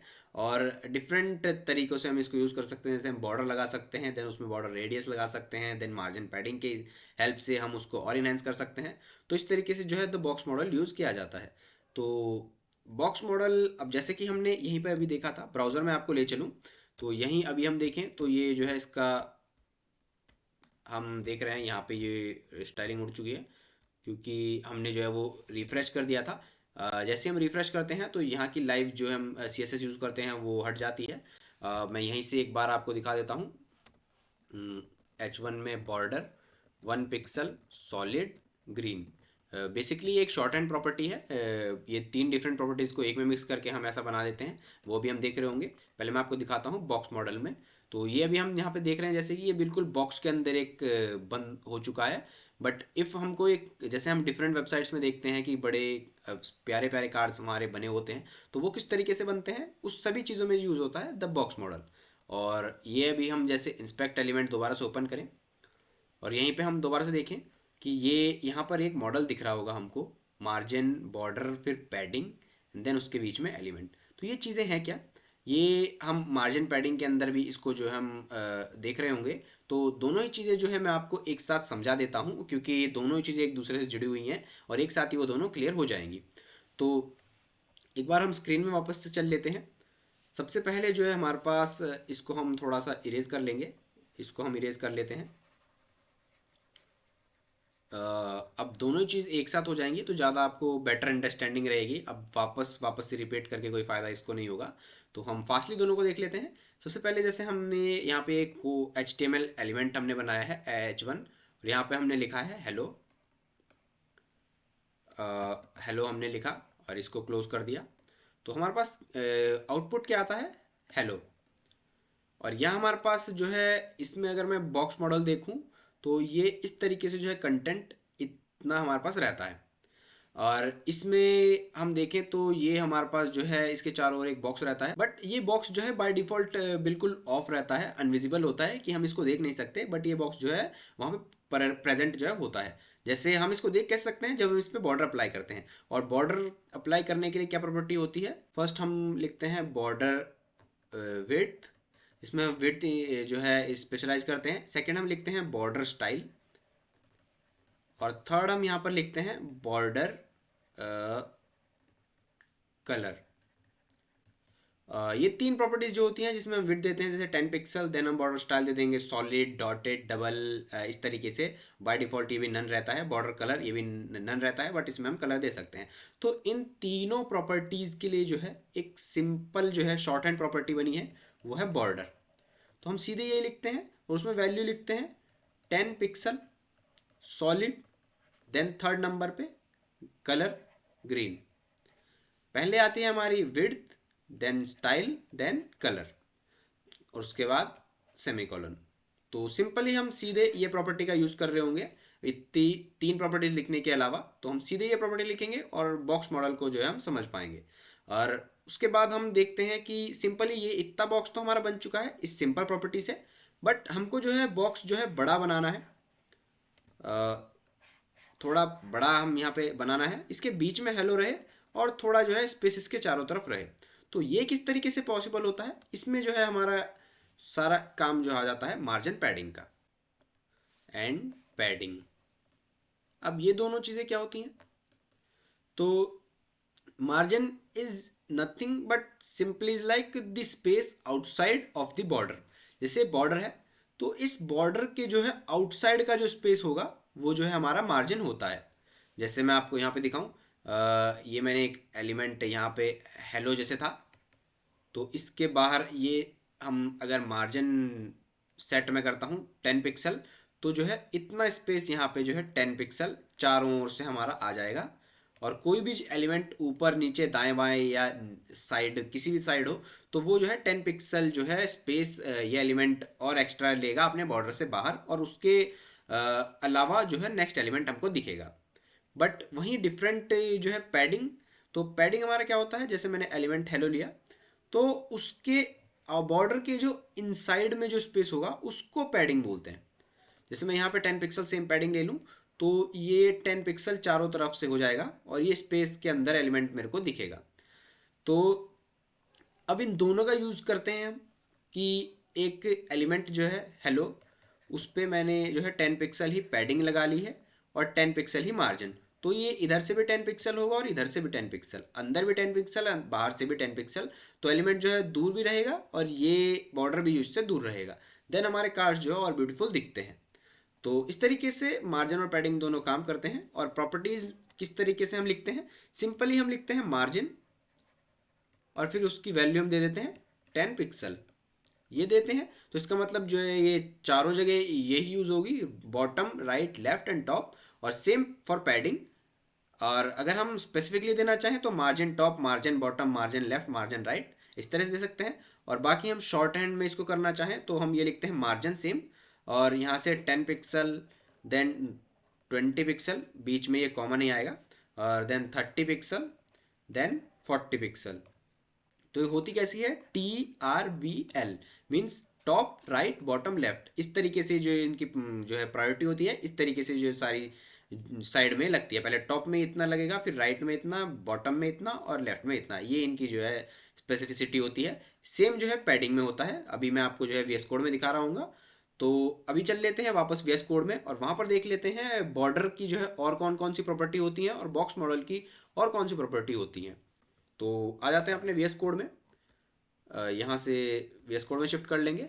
अब हम पहले सीधे इन्हीं के साथ हम कर लेंगे। पहले हम क्लास जो है हीरो, इस डिव का ही बॉर्डर बना लेंगे ताकि आप और अच्छे से समझ पाओ। तो हम ऊपर क्लास जो हमने कॉपी की थी हीरो, इसमें हम लगा लेंगे बॉर्डर 5 पिक्सल सॉलिड ब्लैक, और फिर border radius. Border radius property होती है जो कि आपकी बॉर्डर की रेडियस को डिफाइन करती है। इसमें हम ले लेंगे 10 पिक्सल। देन हम एंटर करने के बाद इसको हम सेव करके यहाँ पर देखेंगे तो ये हमारे डिव के जो है टोटल डिव के अंदर जो है हमारा ये बॉर्डर आप देख सकते हो। ये टोटल डिव के अंदर कंटेंट है, इसके आउटसाइड बॉर्डर आया है।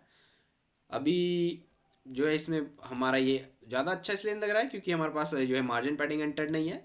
तो सबसे पहले इसमें थोड़ा मार्जिन पैडिंग ले लेंगे। मार्जिन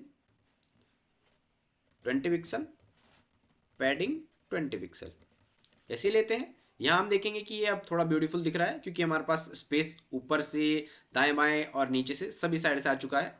और इसी तरह से अब हम जो है इस बॉक्स के अंदर भी जो है हम एक मार्जिन पैडिंग ले रहे होंगे। इसको भी हम कर लेते हैं यहाँ से 5 पिक्सल।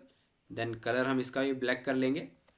ये आ जाएगा हेक्स कोड में, हमको ये RGB में दिख जाएगा। और फिर यहाँ से बॉर्डर रेडियस ये भी हम कर लेंगे 20 पिक्सल। अब हम देखेंगे तो ये बॉर्डर यहाँ से 5 बॉर्डर कैप हो गया। इसको हम कर लेंगे पिक्सल सॉलिड। अब वापस देखेंगे तो ये आ चुका है।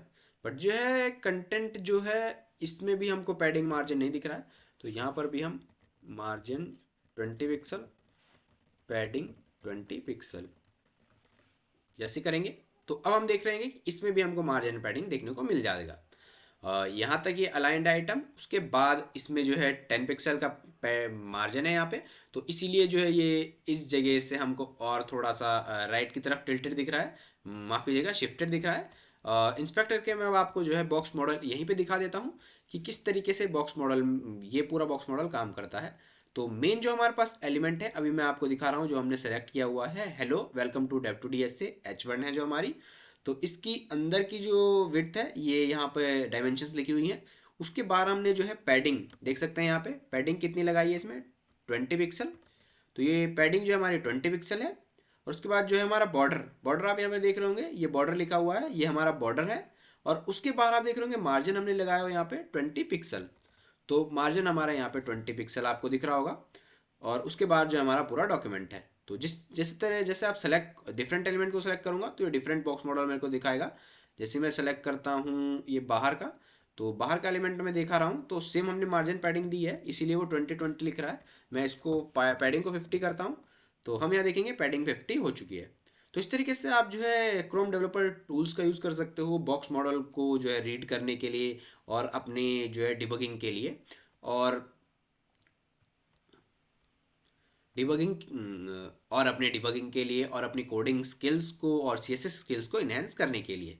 तो इसी के साथ अब हम मूव कर लेते हैं अपने नेक्स्ट टॉपिक पे, जो कि वापस से हम अपने की कॉन्सेप्ट टॉपिक्स जो है हमारे इसमें हमको देखने को मिलेगा।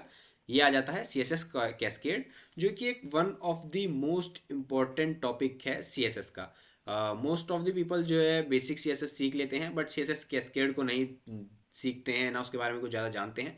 और फिर बाद में जब वो बेसिक्स कोई क्वेश्चंस होते हैं या किसी भी इंटरव्यूज़ या नॉर्मल कोई भी क्वेश्चनिंग होती है तो उसमें फिर वो लैग कर जाते हैं। तो अब हम सीधे चलते हैं अपने VS कोड में। VS कोड से पहले मैं यहीं पे आपको दिखा लेता हूँ एक बार प्रायोरिटी ऑफ स्टाइलिंग क्या होती है। तो किस तरह से जो है डिफरेंट स्पेसिफिसिटी की जो है प्रायोरिटी होती है और किस तरह से CSS रूल्स होते हैं कि कौन सी स्टाइलिंग पहले वर्क करेगी। तो सबसे पहले तो 3 टाइप की हमारी जो CSS थी, एक हमारी inline, then second is internal, then third one is external. तो इसमें जब हम प्रायोरिटी देखते हैं कि कौन सी CSS ज़्यादा प्रायोरिटी हाई प्रायोरिटी की होगी और कौन सी CSS हम ऐसे लिखें कि जिसमें हम चेंजेस करें तो बाकी सब ओवरराइट हो जाएं।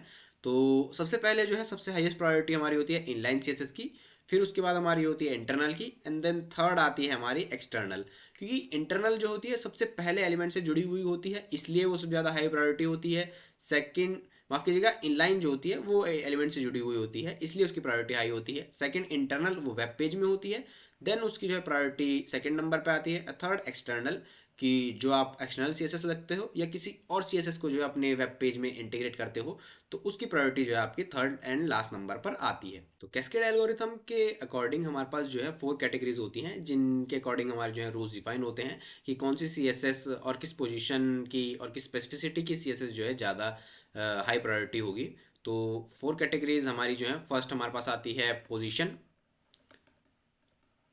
पोजीशन मीन्स जो बॉटम वन होगी, सबसे बॉटम में हमारी जो सीएसएस होगी, सबसे टॉप प्रायोरिटी इसकी होती है कि सबसे बॉटम में हम सीएसएस रूल लिखेंगे, वो सबसे ज़्यादा जो है हाई प्रायोरिटी होगा और वो यूज़ होगा, क्योंकि वो जो है ऊपर की सभी सीएसएस को ओवरराइड कर देता है।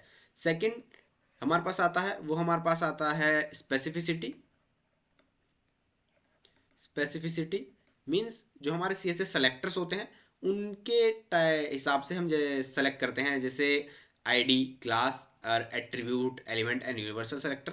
तो वो हमने देखा था, तो उसमें सबसे ज़्यादा जो है स्पेसिफिसिटी होती है वो आईडी की। देन हमारे पास वो सेकंड स्पेसिफिसिटी आती है वो attribute, then third one is class, then element, and then fourth one is universal. सबसे पहले हम आईडी, क्योंकि हमारे पास सिंगल होती है, एक आईडी का एक ही एलिमेंट होता है पूरे उसमें, तो हमारे पास आईडी की सबसे ज़्यादा प्रायोरिटी होगी, then attribute, then class, then element and then universal. Then third one is की टाइप हमारी सीएसएस का क्या है।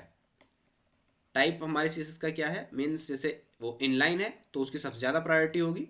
सेकंड इंटरनल है तो उसकी सेकंड नंबर पे होगी। देन एक्सटर्नल तो लास्ट रह गया, जैसे हमने ऊपर बात करी ली थी। Then fourth one is important, अगर आप उस पर इम्पॉर्टेंट कीवर्ड लिख देते हो। इस तरीके से किसी भी रूल के साथ आप इम्पॉर्टेंट लिखते हो एक्सक्लेमेशन मार्क्स के साथ, एंड देन ये, तो जो है इसकी आपको फोर्थ नंबर पर प्रायोरिटी मिलती है कि ये सीएसएस रूल जो है इम्पोर्टेंट होगा, तो ये बाकी रूल्स को जो है ओवरराइड कर देता है।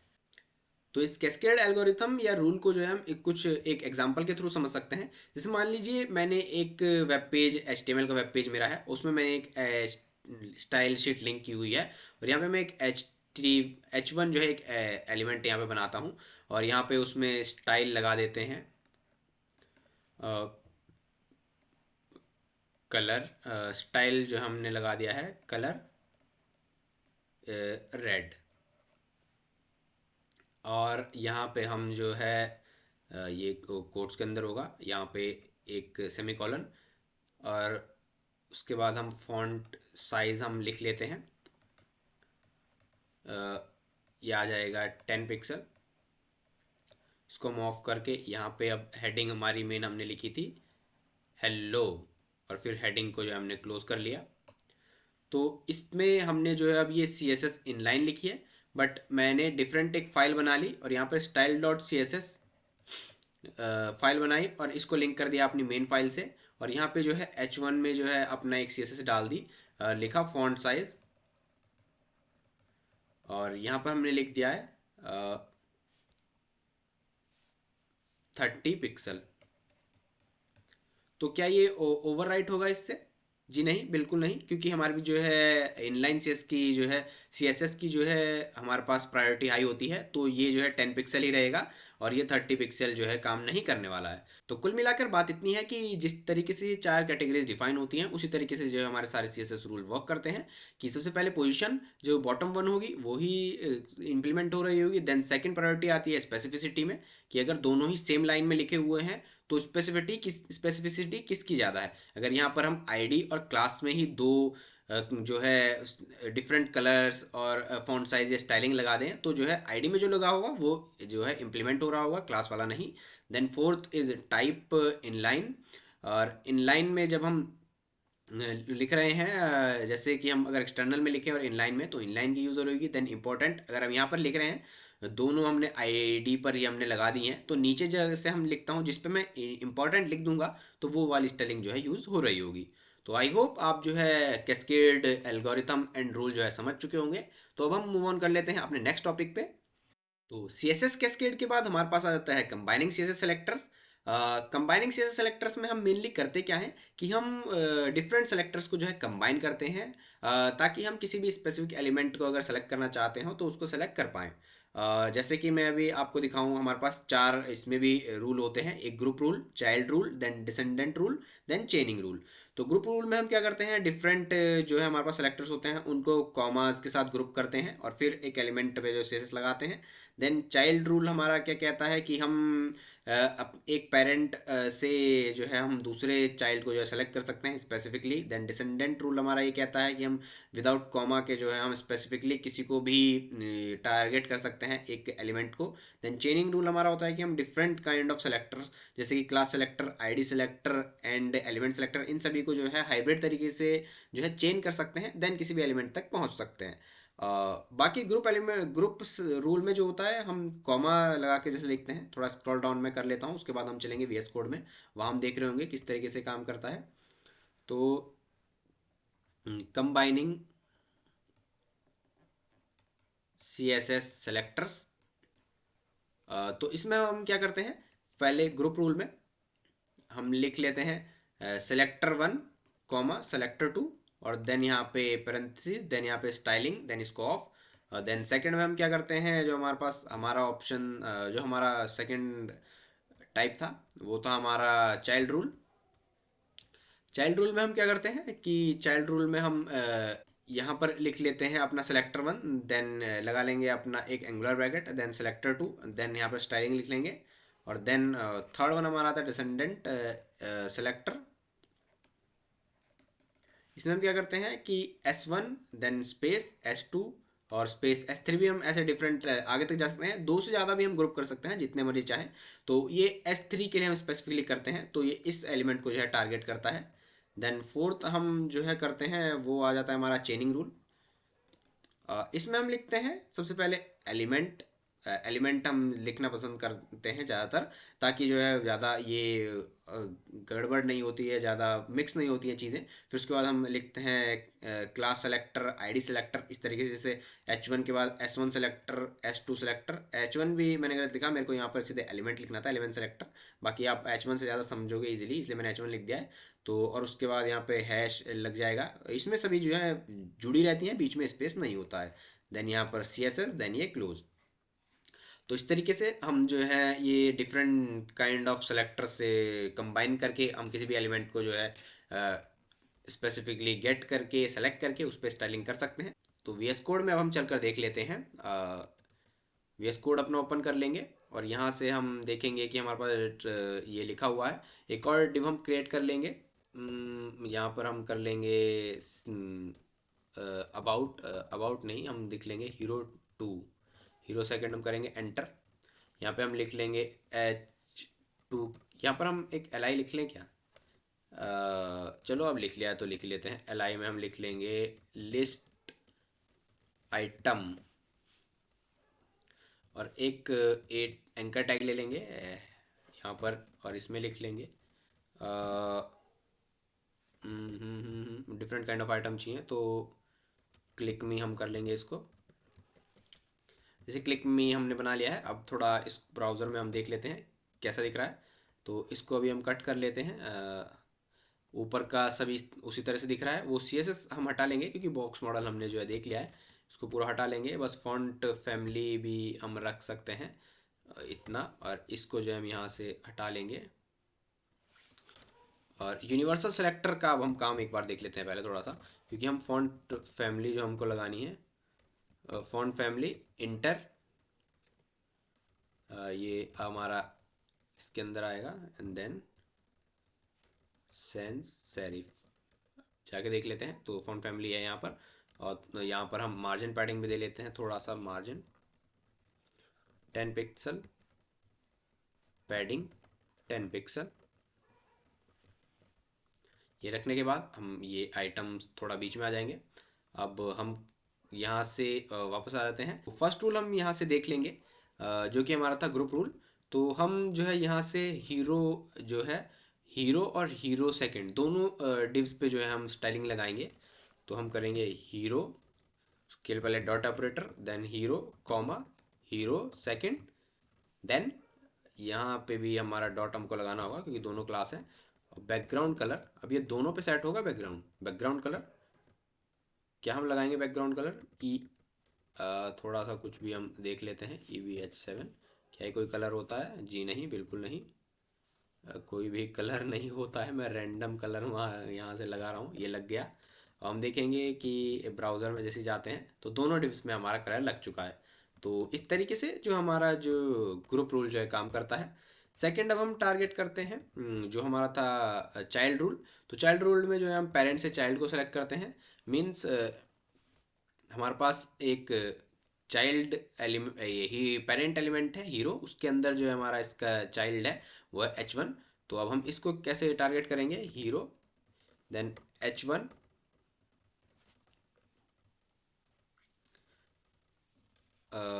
Hero and then H1, and then हम यहाँ पे लिख रहे होंगे कलर, देन वाइट। वाइट जैसे लिखेंगे तो अभी हम ब्राउज़र में देखेंगे कि ये कलर जो है वाइट हो चुका है। और हम जो है स्पेसिफिक H1 का कलर भी हमने बदला है। इसके अंदर भी अगर मैं आपको H1 दिखाऊंगा अभी लिखकर, तो इस H1 का कलर जो है चेंज नहीं हुआ होगा। Hello again, welcome to Dave to DSA। थोड़ा स्पेस यहाँ से ले लेंगे। बाकी इंस्टाग्राम हैंडल है हमारा, ये आप फॉलो कर सकते हैं जाकर। यहाँ पे देखिए आप, तो ये स्पेस आ चुका है और इसका कलर जो है वाइट नहीं हुआ है क्योंकि हमने स्पेसिफिकली इसी को जो है चाइल्ड रूल के थ्रू जो है टारगेट किया था। अभी वापस हम आते हैं अपने स्टाइल डॉट CSS में। अब यहाँ पर दो हमने देख ली हैं, थर्ड हम देखते हैं डिसेंडेंट रूल। और इसमें हम जो है हीरो सेकंड से हम कर लेते हैं, हीरो सेकंड, और स्पेस हम लगाएंगे H1। इसको तो शायद हमने जो है चाइल्ड रूल से जो है सेलेक्ट करना था, चाइल्ड रूल सेलेक्ट करना था। तो ये था हीरो, अब सेकंड है। तो इसमें अब हमने थर्ड रूल जो है डिसेंडेंट रूल में आपको दिखा दूं, स्पेस लगा के हम लिख रहे थे। तो यहाँ पे अब हम लिखेंगे स्पेस लगाकर, इसको हम कलर, थोड़ा ज़्यादा शॉर्ट के चक्कर में हो गया, कलर ब्लू में करूँ।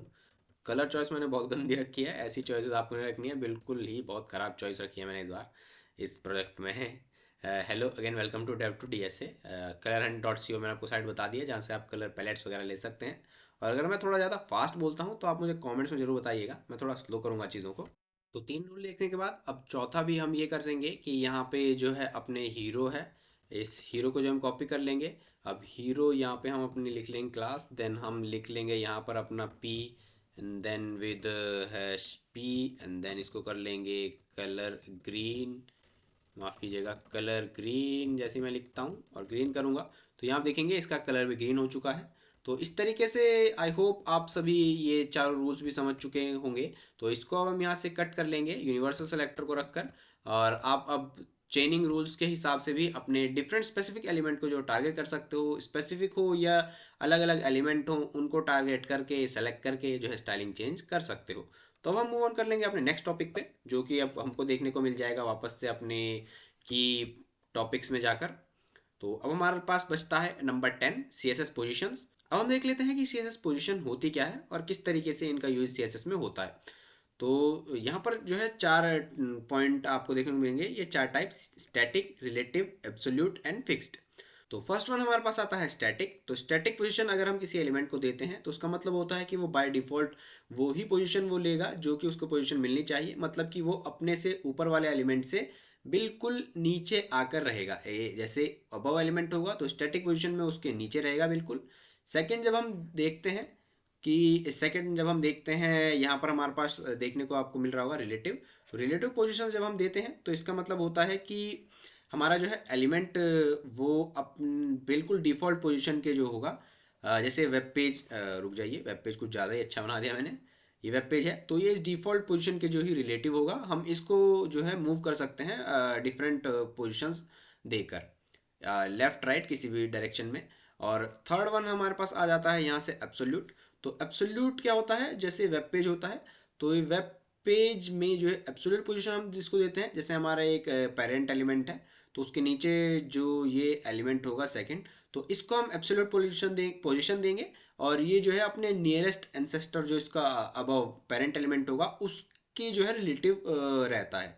मीन्स ये इस एलिमेंट के रिलेटिवली मूव ऑन करेगा। अगर हम इसको रिलेटिव पोजीशन देते हैं देन हम इसको एब्सोल्यूट पोजीशन दे सकते हैं एंड देन ये इसके रिलेटिवली मूव ऑन करेगा। फिर हम इसको किसी भी डायरेक्शन में जो है मूव कर सकते हैं।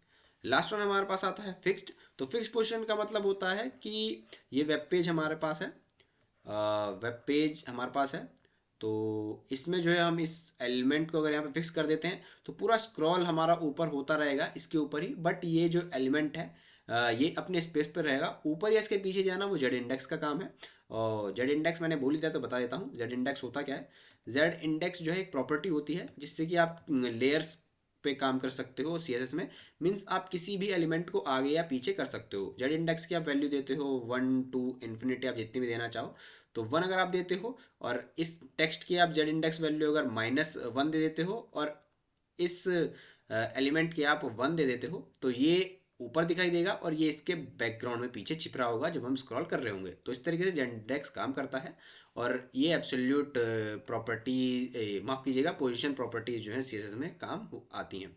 तो अब हम चल लेते हैं अपने वीएस कोड में और वहाँ चल के हम देख लेते हैं ब्रीफ में कि किस तरीके से प्रॉपर्टीज काम करती हैं।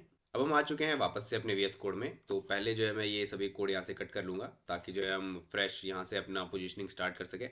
तो फर्स्ट ऑफ ऑल हम यहाँ पे एक हीरो डिव ले लेंगे दोबारा से और इसमें एंटर कर लेंगे। उसके बाद इसके अंदर एक कुछ कंटेंट हम नहीं लिखेंगे क्योंकि हम सिंपली इन्हीं के साथ डिव के साथ ही पोजीशनिंग देख रहे होंगे। एक डिव और हम यहाँ से बना लेंगे हीरो 2 और इसको भी एंटर कर लेंगे एंड देन सेव। और उसके बाद हम जो है इन दोनों डिव्स को जो है अपने सीएसएस में सेलेक्ट कर लेंगे और फिर यहाँ से हम जो है पोजीशन प्रॉपर्टी जो है दोनों को दे रहे होंगे। तो पोजीशन प्रॉपर्टी हम सिंपली कैसे देते हैं, यहाँ पर हम पोजीशन जो है कीवर्ड प्रॉपर्टी लिखते हैं। देन उसकी वैल्यू हम 4 टाइप से दे सकते हैं, static, relative, absolute and then fixed. तो सबसे पहले हम स्टैटिक देखेंगे। स्टैटिक वैल्यू देने से क्या होता है, और इन सभी को जो है हमको पहले दोनों हीरो एंड हीरो 2 को जो पहले थोड़ा विड्थ और बैकग्राउंड वगैरह देना होगा जिससे कि वो दोनों जो है हमको शो भी हों। नहीं तो ऐसे डिव हमको जो है एम्प्टी कंटेंट उसके अंदर कुछ नहीं है तो वो शो नहीं होगा। तो पहले हम इसमें विड्थ दे देंगे इसको 100 पिक्सल। विड्थ जो होता है हम अपने कंटेंट को कितना बड़ा दिखाना चाहते हैं अपने एलिमेंट को, उसलिए हम उसके साइज को विड्थ से मेज़र करते हैं। विड्थ प्रॉपर्टी होती है साइज के लिए। देन हाइट, जितनी हम हाइट रखना चाहें 100 पिक्सल हम हाइट रख देंगे ताकि हमारा स्क्वायर बन जाए। और दोनों को जो है डिफरेंट कलर्स हम दे रहे होंगे। हीरो को जो है हम पहले कलर दे देंगे यहाँ से background colour red and then hero second हम इसको कलर दे रहे होंगे बैकग्राउंड कलर ग्रीन। आप सोच रहे होंगे कि मैंने ये दोनों यहाँ पे मिक्स करके लिख दिए हैं, तो ये भी हमने सीधे सेलेक्टर्स में जो देखा था उसी का यूज़ हम यहाँ पे इंस्टेंटली कर रहे हैं। कंबाइनिंग रूल्स में जो हमने देखा था उसका यूज़ हम यहाँ पे कर रहे हैं। तो जैसा कि आप यहाँ पर देख सकते हैं मैंने हीरो जो हमारा डिव है, फर्स्ट डिव हमारा है जिसको हमने रेड कलर का बैकग्राउंड दिया है, उसको पोजीशन जो है सेट कर दिया स्टैटिक। और स्टैटिक पोजीशन में क्या होता है कि हमारा जो भी कंटेंट होता है वो जो है डिफ़ॉल्ट प्लेस पर दिखाई देता है। मीन्स कि जो अपने से अपर एलिमेंट है उससे नीचे दिखाई देगा। तो ये सबसे टॉप में है। तो ये आप देख लीजिएगा, यहाँ पे हम दिखा देता हूँ मैं आउटपुट में आपको कि ये ब्राउज़र के जो है टैब में सबसे फर्स्ट एलिमेंट अपनी डिफ़ॉल्ट प्लेस पे है। वापस से हम जाएंगे। अगर यहाँ पर हीरो सेकंड को मैं जो है पोजीशन, अब स्टैटिक हमने देखा है तो इसको मैं पोजीशन दे दूंगा relative. Position relative, position relative देने से क्या होगा कि जो ये है हमारा जो सेकंड डिव हो जाएगा जिसको हमने ग्रीन कलर सेलेक्ट किया था, ये अब अपने ब्राउज़र के जो है रिलेटिव हो चुका है। अब अगर हम इसको चाहें तो इसको कहीं भी मूव कर सकते हैं अपने इच्छा के अनुसार। तो मैं अगर मूव इसको करना चाहूँ तो कैसे कर सकता हूँ, इसमें हमको प्रॉपर्टीज़ जो देनी होती है वो है टॉप, लेफ्ट, राइट और बॉटम। इन चारों साइड से हम जिस भी साइड इसको मूव करना चाहें उतनी वैल्यू हम दे सकते हैं। जिसमें टॉप से अगर इसको मूव करना चाहूँ 100 पिक्सल, तो मैं ये वैल्यू देने के बाद यहाँ पे सेव कर लूँगा। देखेंगे तो हमारा डिव जो है सेकेंड डिव वो नीचे की ओर मूव हो चुका है। अब मैं अगर लेफ्ट से इसको मूव करना चाहूँ देन लेफ्ट से भी मैं इसको 100 पिक्सल अगर मूव कर लूँ तो अब देखेंगे हम कि लेफ्ट से भी मूव हो चुका है। तो इस तरीके से जो है हम रिलेटिव प्रॉपर्टी का यूज़ करते हैं ताकि हम अपने किसी भी HTML एलिमेंट को अपने हिसाब से जो है मूव करा सकें। तो ये दोनों प्रॉपर्टीज देखने के बाद अब हम देख लेते हैं अपनी तीसरी प्रॉपर्टी, जो कि होती है पोजीशन एब्सोल्यूट। तो उसके लिए पहले हम जो है एक और डिव क्रिएट कर लेंगे। हीरो टू जो हमारा डिव है, इसके अंदर हम एक और डिव क्रिएट कर लेंगे, हीरो टू चाइल्ड। इसको एंटर कर लेंगे, देन सेव, यहाँ से कट इसको ही कर लेंगे। देन ये जो हम सेलेक्ट कर लेंगे, यहाँ से कॉपी करके इधर यहाँ पर अपने सेलेक्ट कर लेंगे डॉट ऑपरेटर लगाकर, और यहाँ से अब हम इसमें लिख लेंगे विड्थ, इसको दे देंगे पहले 20 पिक्सल, देन हाइट 20 पिक्सल, ताकि वो उसके अंदर कम विड्थ का रहे तो हम उसको सही से देख पाएंगे। और उसके बाद हम इसमें जो है पोजीशन इसको दे देंगे एब्सोल्यूट। जैसे एब्सोल्यूट देंगे तो अभी हम देख रहे होंगे कि ये डिव जो है हमारा बिल्कुल इस डिव के साथ काम कर रहा होगा। बट अभी हमने इसको जो है कलर यहाँ पे नहीं दिया है, बैकग्राउंड। तो बैकग्राउंड इसको हम क्या देंगे, ब्लू बैकग्राउंड अगर हम इसको दे लेते हैं, तो ये ब्लू बैकग्राउंड जैसे देते हैं तो आप यहाँ पर देख सकते हैं ये डिव जो है अपने पेरेंट डिव जो कि ग्रीन कलर का डिव है, उस डिव के रिलेटिव जो है मूव कर रहा है। अगर हमें भी अब इसको यहाँ से हम मूव कराना चाहें तो इसको भी हम इसी तरह से मूव करा सकते हैं कि टॉप से हम यहाँ से वैल्यू दे देंगे 50 पिक्सल, देन राइट से वैल्यू दे देंगे 70 पिक्सल। तो जो है मूव करेगा ये पूरे ब्राउज़र के जो है विंडो के तो जो ये ब्लू डिव हमारा है, तो ये पूरे ब्राउज़र की विंडो के रिलेटिव जो है मूव नहीं करेगा। बस ये जो हमने डिव यहाँ पर दिया है ग्रीन डिव, जिसका ये चाइल्ड डिव है, जिस पेरेंट का ये चाइल्ड डिव है, उसी पेरेंट के रिलेटिव जो है ये वर्क, जिस जिस पेरेंट डिव तो जिस पेरेंट डिव का जो है ये चाइल्ड डिव है, ये उसी के जो है रिलेटिवली मूव करेगा। जैसे अभी हमने यहाँ पर 50 पिक्सल टॉप से वैल्यू जो दी है, तो ये टॉप से 50 पिक्सल इसके रिलेटिवली यहाँ से डाउन आया है, एंड देन लेफ्ट में भी इसी के माफ़ कीजिएगा राइट से जो है 70 पिक्सल इधर से ही मूव हुआ है। तो इस तरीके से जो हमारी पोजिशन एब्सोल्यूट वर्क करती है। तो पोजिशंस की तीन प्रॉपर्टीज देखने के बाद अब हम चल लेते हैं अपनी फोर्थ प्रॉपर्टी पे, जो होती है पोजीशन फिक्स्ड। जिसमें क्या होता है कि हमारा जो ये अगर इसी ग्रीन डिव को मैं पोजीशन फिक्स दूंगा, तो ये ग्रीन डिव जो है हमारे ब्राउजर के लेफ्ट साइड से जो है बिल्कुल रिलेटिव रहेगा और फिक्स हो जाएगा एक प्लेस पे। और उसके बाद अगर मैं कितने भी एलिमेंट उसमें ऐड करता रहूँ अपने वेब पेज में, देन भी ये अपने प्लेस पर फिक्स रहेगा। तो एक बार हम इसको जो है हीरो टू को जो है पोजीशन रिलेटिव से पोजीशन फिक्स देकर यहाँ पर देख लेते हैं कि क्या इसका रिस्पॉन्स रहता है। जैसे मैं फिक्स यहाँ पर करता हूँ, देन ये इसी प्लेस पे आके स्टिक हो जाता है। बट यहाँ से इसको जो हमने मूव किया है, इसको हम कट कर लेंगे इतने कोड को यहाँ से। देन हम यहाँ पर देख रहे होंगे कि ये ग्रीन डिव जो है बिल्कुल ब्राउजर के टॉप लेफ्ट कॉर्नर पे जो है फिक्स हो चुका है अपने से ऊपर एलिमेंट जो है उसके बाद से। तो इसके बाद में चाहे कितने भी एलिमेंट इसमें ऐड कर लूँ, इसकी पोजीशन फिक्स ही रहेगी। तो इस तरीके से जो है हमारी CSS में पोजीशनिंग वर्क करती है। और हम डिफरेंट काइंड ऑफ लेआउट्स इससे बना सकते हैं जब हमको जो है कस्टम लेआउट्स बनाने होते हैं, जिसमें हमको डिफरेंट काइंड ऑफ एनिमेशंस हमको बनानी होती है। देन हम जो है ये पोजीशनिंग के साथ जो है प्ले अराउंड करते हैं, ताकि हमारे वेबसाइट में मोर विजुअली अपीलिंग अट्रैक्शन जो बनी रहे। तो पोजीशनिंग के बाद अब हम मूव कर लेंगे अपने नेक्स्ट टॉपिक पे, जो कि आज का हमारा लास्ट टॉपिक रहने वाला है, CSS डिस्प्ले। तो first of all CSS display जो है होता क्या है, जैसा कि आप यहाँ पे वर्ड डिस्प्ले से समझ ही पा रहे होंगे कि किस तरीके से जो है हमारे HTML एलिमेंट्स जो है शो होंगे, उसको जो है कंट्रोल करने के लिए हम CSS डिस्प्ले प्रॉपर्टीज का यूज़ करते हैं। तो तीन तरह की हमारे पास प्राइमरी डिस्प्ले प्रॉपर्टीज होती हैं, जिनमें हमारे पास सबसे पहले आता है inline, then block, then inline block. तो ये तीनों किस तरह से वर्क करती हैं, इनको समझने के लिए थोड़ा स्क्रॉल डाउन हम कर लेंगे यहाँ से। और अब देख लेंगे, मान लीजिए हमारे पास ये एक अपना वेब पेज है, और इस वेब पेज में जो है हमारे पास डिफरेंट काइंड ऑफ HTML जो है एलिमेंट्स हैं। तो उनको जो है हम डिफरेंट तरीके से जो है लेआउट में जो है सेटअप करना चाहते हैं। जैसे कि हमारे पास मान लेते हैं कि एक पहला एक H1 एलिमेंट है। तो मैं चाहता हूँ कि मेरे जो है दो H1 एलिमेंट जो हैं साथ एक ही साथ एक लाइन में दिखें। बट डिफ़ॉल्ट बिहेवियर क्या होता है इन H1 एलिमेंट्स का, कि ये एक अगर मैं H1 हेडिंग लिखता हूँ, देन दूसरा हेडिंग लिखता हूँ, तो वो लाइन ब्रेक करने के बाद नीचे मुझे दिखाई देते हैं। बट मैं चाहता हूँ कि ये दोनों एक ही उसमें मुझे दिखाई दे। और सेम इसी तरीके से जब मैं एक स्पैन टैग लिखकर कोई जो भी कंटेंट लिखता हूँ, तो वो जो है दो स्पैन टैग अगर मैं लगा लूँ, तो वो कंटेंट जो है मुझे एक ही लाइन में दिखता है। क्योंकि ये जो होते हैं इनलाइन एलिमेंट होते हैं और ये ब्लॉक एलिमेंट होते हैं। बट मैं चाहता हूँ कि ये दोनों मुझे डिफरेंट लाइन में दिखें, इनके बीच में एक लाइन ब्रेक हो, और ये दोनों जो है मुझे बिल्कुल एक ही सेम लाइन में दिखें। तो ऐसा करने के लिए हमारे पास क्या होता है, डिस्प्ले प्रॉपर्टी रूल्स होते हैं। फर्स्ट इसमें जो हमारे पास होता है वो हमारे पास होता है इनलाइन डिस्प्ले। इनलाइन डिस्प्ले अगर प्रॉपर्टी में किसी भी एलिमेंट को सेट कर देता हूँ तो उसका मतलब होता है कि वो एलिमेंट के बाद जो भी एलिमेंट होगा वो भी उसी सेम लाइन में आ रहा होगा। मतलब जैसे मैंने यहाँ पर एक H1 में लिख लेता हूँ, और उसके बाद अगर मैं इसको जो है इनलाइन प्रॉपर्टी की वैल्यू, डिस्प्ले प्रॉपर्टी की वैल्यू जो अगर मैं इनलाइन रख दूँ, तो इसके बाद जो भी मैं कंटेंट लिखूंगा, मान लीजिए मैं एक H2 लिखता हूँ, तो वो भी जो है सेम ही लाइन में आ रही होगी। और सेकेंड हमारे पास आता है ब्लॉक, डिस्प्ले ब्लॉक।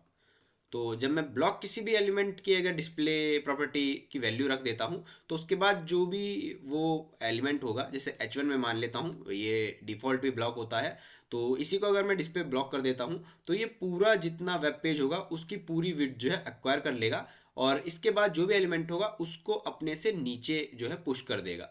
और वो एलिमेंट अगर स्पैन भी हो तो वो स्पैन टैग का एलिमेंट जो है उसके नीचे दिखाई देगा। और थर्ड अब हमारे पास आता है कि इनलाइन ब्लॉक। अब हमने देखा कि इन लाइन किस लिए यूज होता है, देन ब्लॉक किस लिए यूज होता है, बट नाउ इनलाइन ब्लॉक। तो जैसा कि आप वर्ड से समझ ही पा रहे होंगे कि इनलाइन ब्लॉक यूज होता है कि अगर मैं चाहता हूँ किसी एलिमेंट को कुछ स्पेसिफिक विड्थ भी प्रोवाइड कर दूं, और उसके बाद जो है एलिमेंट जो भी हो वो सेम लाइन में भी आ जाए, तो वो हम जो है इनलाइन ब्लॉक से कर सकते हैं। क्योंकि जब हमारे पास इनलाइन कोई एलिमेंट होगा तो इसकी विड्थ जो है बिल्कुल फिक्स होगी, और इसके बाद जो भी एलिमेंट है इसकी विड्थ भी फिक्स होगी। बट मैं यहाँ पे चाहता हूँ कि मैं अपने H1 को जो है एक डिफरेंट विड्थ जो है प्रोवाइड कर दूं, बट उसके बाद का जो कंटेंट है अगर मैं एक और H2 लिखूं वो भी उसी लाइन में आए, तो उसके लिए जो है मैं क्या यूज़ करता हूँ, डिस्प्ले इनलाइन ब्लॉक। तो चलिए VS कोड में चलकर इनको अच्छे से समझ लेते हैं कि किस तरह से ये प्रॉपर्टीज़ को हम यूज़ करते हैं। आ जाएंगे हम यहाँ से अपने VS कोड में, और ये जो है कोड हम यहाँ से कट कर लेंगे। और इसे कट करने के बाद हम जो है यहाँ से बॉडी टैग हमारा जो है डिलीट हो चुका है, ये वापस से लिख लेंगे। ये थोड़ा सा जो है मैसी हो चुका है, तो बॉडी टैग हम यहाँ से वापस लिख रहे होंगे। और यहाँ पे जो है अब हम क्या करेंगे, डिस्प्ले इनलाइन को देखने के लिए सबसे पहले हम एक H1 ले लेंगे, लिख लेंगे यहाँ पर हेलो। देन यहाँ पर एक और H1 ले लेंगे, वेलकम टू dev2dsa। जैसे ये लिखेंगे, अब इसको जो है हम प्रीव्यू ले लेते हैं ब्राउज़र से चलकर। तो यहाँ पर आप देख सकते हैं दोनों ही जो है हेडिंग्स एक दूसरे के बाद शेड, तो यहाँ पर आप देख सकते हैं दोनों हेडिंग्स एक के बाद एक जो है सीक्वेंस में यहाँ पर लिखी हुई दिख रही हैं। बट मैं चाहता हूँ कि ये दोनों हेडिंग्स जो है एक ही लाइन में आए।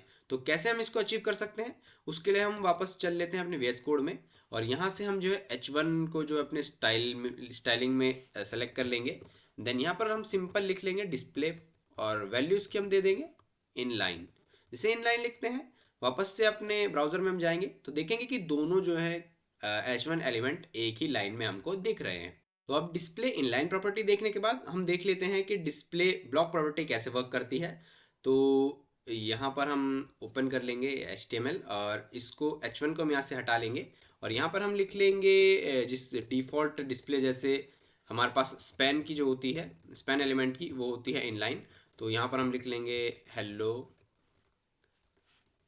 स्पैन, एक और ले लेंगे वेलकम टू dev2dsa। इसे लिखेंगे, वापस जाएंगे तो ये हमको एक ही लाइन में देखने को मिल रहा होगा। बट अब मैं चाहता हूँ कि ये दोनों एक के बाद मेरे एक यहाँ पर दिखाई दें, तो इसके लिए मुझे क्या करना होगा, सिर्फ स्पैन यहाँ पर हम लिख लेंगे, और इन लाइन की जगह हम इसको लिख देंगे ब्लॉक। जैसे ब्लॉक लिखते हैं मैं देख रहा हूँ कि यहाँ पर जो है हमारे दोनों जो है स्पैन एलिमेंट एक के बाद एक हमको सीक्वेंस में दिखाई दे रहे हैं, जैसे ये हमको H1 में पहले दिख रहे थे। तो इस तरीके से जो है हम डिस्प्ले इनलाइन और ब्लॉक का यूज़ करते हैं। And now the third one is display inline block. तो ये किस तरह से यूज़ हो रही होगी, तो जब हम चाहते हैं कि स्पैन को जो है हम इनलाइन भी रख लें बट उसको कुछ विड्थ भी प्रोवाइड कर दें, तो यहाँ स्पैन के बाद हम एक H1 लिख लेंगे, सब्सक्राइब टू dev2dsa। पूरा प्रमोशन जो है मैंने बिल्कुल कर लिया है दबा कर यहाँ से। तो वापस देखेंगे सब्सक्राइब टू dev2dsa, और Ctrl+C+V, एंड देन हम लिखेंगे like the video if you enjoyed, इसे लिखेंगे तो देखेंगे हम कि ये दोनों एक दूसरे के बाद सीक्वेंस में दिख रहे हैं। बट मैं चाहता हूँ कि ये दोनों जो हैं एक ही लाइन में आए, बट इसको थोड़ी विड्थ में प्रोवाइड कर लूँ। तो पहले हम यहाँ पे लिख लेंगे H1, देन लिख रहे होंगे display in line block, tab लिख लेंगे, और जैसे इन लाइन ब्लॉक करते हैं तो ये दोनों एक साथ हमको दिख रही हैं। बट मैं H1 को जो है विड्थ भी प्रोवाइड कर देता हूँ, विड्थ 120 पिक्सल, या 120 पिक्सल बहुत होगा। तो जैसे ही मैंने विड्थ 120 पिक्सल दी है तो ये जो है कंटेंट जो श्रिंक हो चुका है, क्योंकि ये 120 पिक्सल से बहुत ज़्यादा स्पेस में है। तो इसको मैं जो है 200 पिक्सल करूँगा, तो भी ये बहुत ज़्यादा स्पेस में है। 200 की जगह मैं इसको 400 पिक्सल कर देता हूँ, तो मैं देखता हूँ कि अभी भी स्पेस ये रह रहा है। तो इसको जो है मैं यहाँ से 600 पिक्सल कर लेता हूँ, और 600 पिक्सल में हम देखेंगे कि ये दोनों को जो है अच्छा खासा स्पेस प्रोवाइड हो चुका है। बट ये स्पेस हमको नहीं दिख रहा है बट अच्छे से हम विजुअली नहीं देख पा रहे हैं, क्योंकि हमने इसको बैकग्राउंड कलर नहीं दिया है। बैकग्राउंड कलर मैं जैसे देता हूँ रेड, मैं यहाँ पर लिखता हूँ बैकग्राउंड कलर रेड, तो दोनों को जो है रेड मिल जाएगा। तो अब आप देख सकते हैं कि दोनों में जो है एक्स्ट्रा स्पेस कितना आ चुका है, विड्थ कितनी ये जो है दोनों एलिमेंट जो है एक्वायर कर रहे हैं। तो इस तरीके से जो है हमारी तीनों डिस्प्ले प्रॉपर्टीज वर्क करती हैं, और तीनों डिफरेंट डिस्प्ले प्रॉपर्टीज के थ्रू हम डिफरेंट लेआउट जो है अचीव कर सकते हैं। तो इस तरह से CSS3 के जो है ये सभी की टॉपिक्स हमने जो है आज एक्सप्लोर कर लिए हैं। और अब हम बना लेते हैं एक प्रोजेक्ट जो भी हमने आज सीखा है, और पिछले वीडियो जो है HTML में जो भी हमने सीखा था उसके साथ जो है हम एक प्रोजेक्ट डिज़ाइन कर लेते हैं। उसके बाद हम जो है इस वीडियो को कंक्लूड कर देंगे। तो चल लेते हैं अपने VS कोड में। VS कोड में आने के बाद सबसे पहले हम ये स्टाइलिंग यहाँ से हटा लेंगे। तो एज अ बिगिनर प्रोजेक्ट हम जो है एक लॉगिन फॉर्म जो है यहाँ पे बनाएंगे CSS और HTML का यूज़ करके। तो पहले जो है हमने पिछली वीडियो में सीखा था कि हम फॉर्म्स कैसे बनाते हैं HTML के अंदर। तो फर्स्ट ऑफ ऑल जो है हम एक कंटेनर डिव बना लेंगे, जिसके अंदर हमारा जो है लॉगिन फॉर्म जो है पूरा वो रहेगा। तो इसमें एंटर करके एक कंटेनर हमारा बन चुका है। तो एक H1 हम लिख लेंगे, जिसमें हम लिख लेंगे लॉगिन, देन हम कर लेंगे यहाँ पर एंटर, एंड देन एक फॉर्म टैग हम ओपन करेंगे, और एक्शन को हम अभी इग्नोर करेंगे, और यहाँ पे हम फॉर्म, देन एंटर।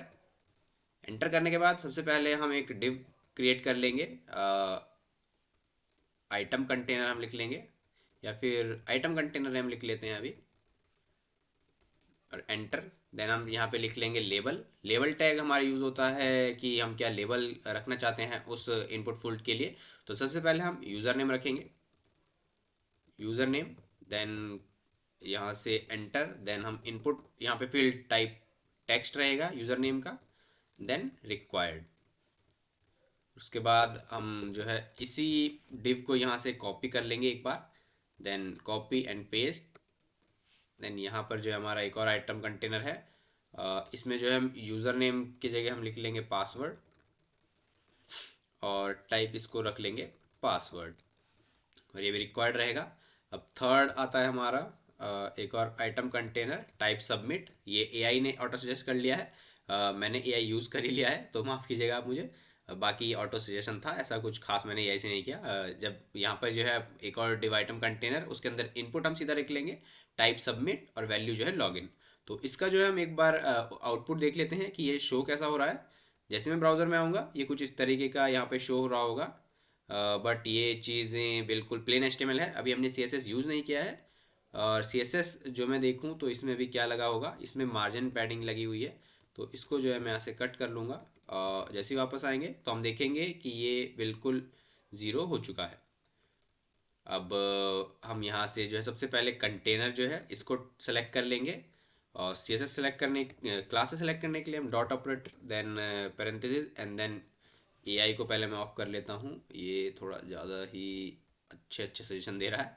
तो अभी कंटेनर में हम सबसे पहले जो है बैकग्राउंड हम सेट कर लेंगे, या विड्थ इसको दे देंगे पहले 400 पिक्सल, एंड हाइट इसको दे देंगे 600 पिक्सल।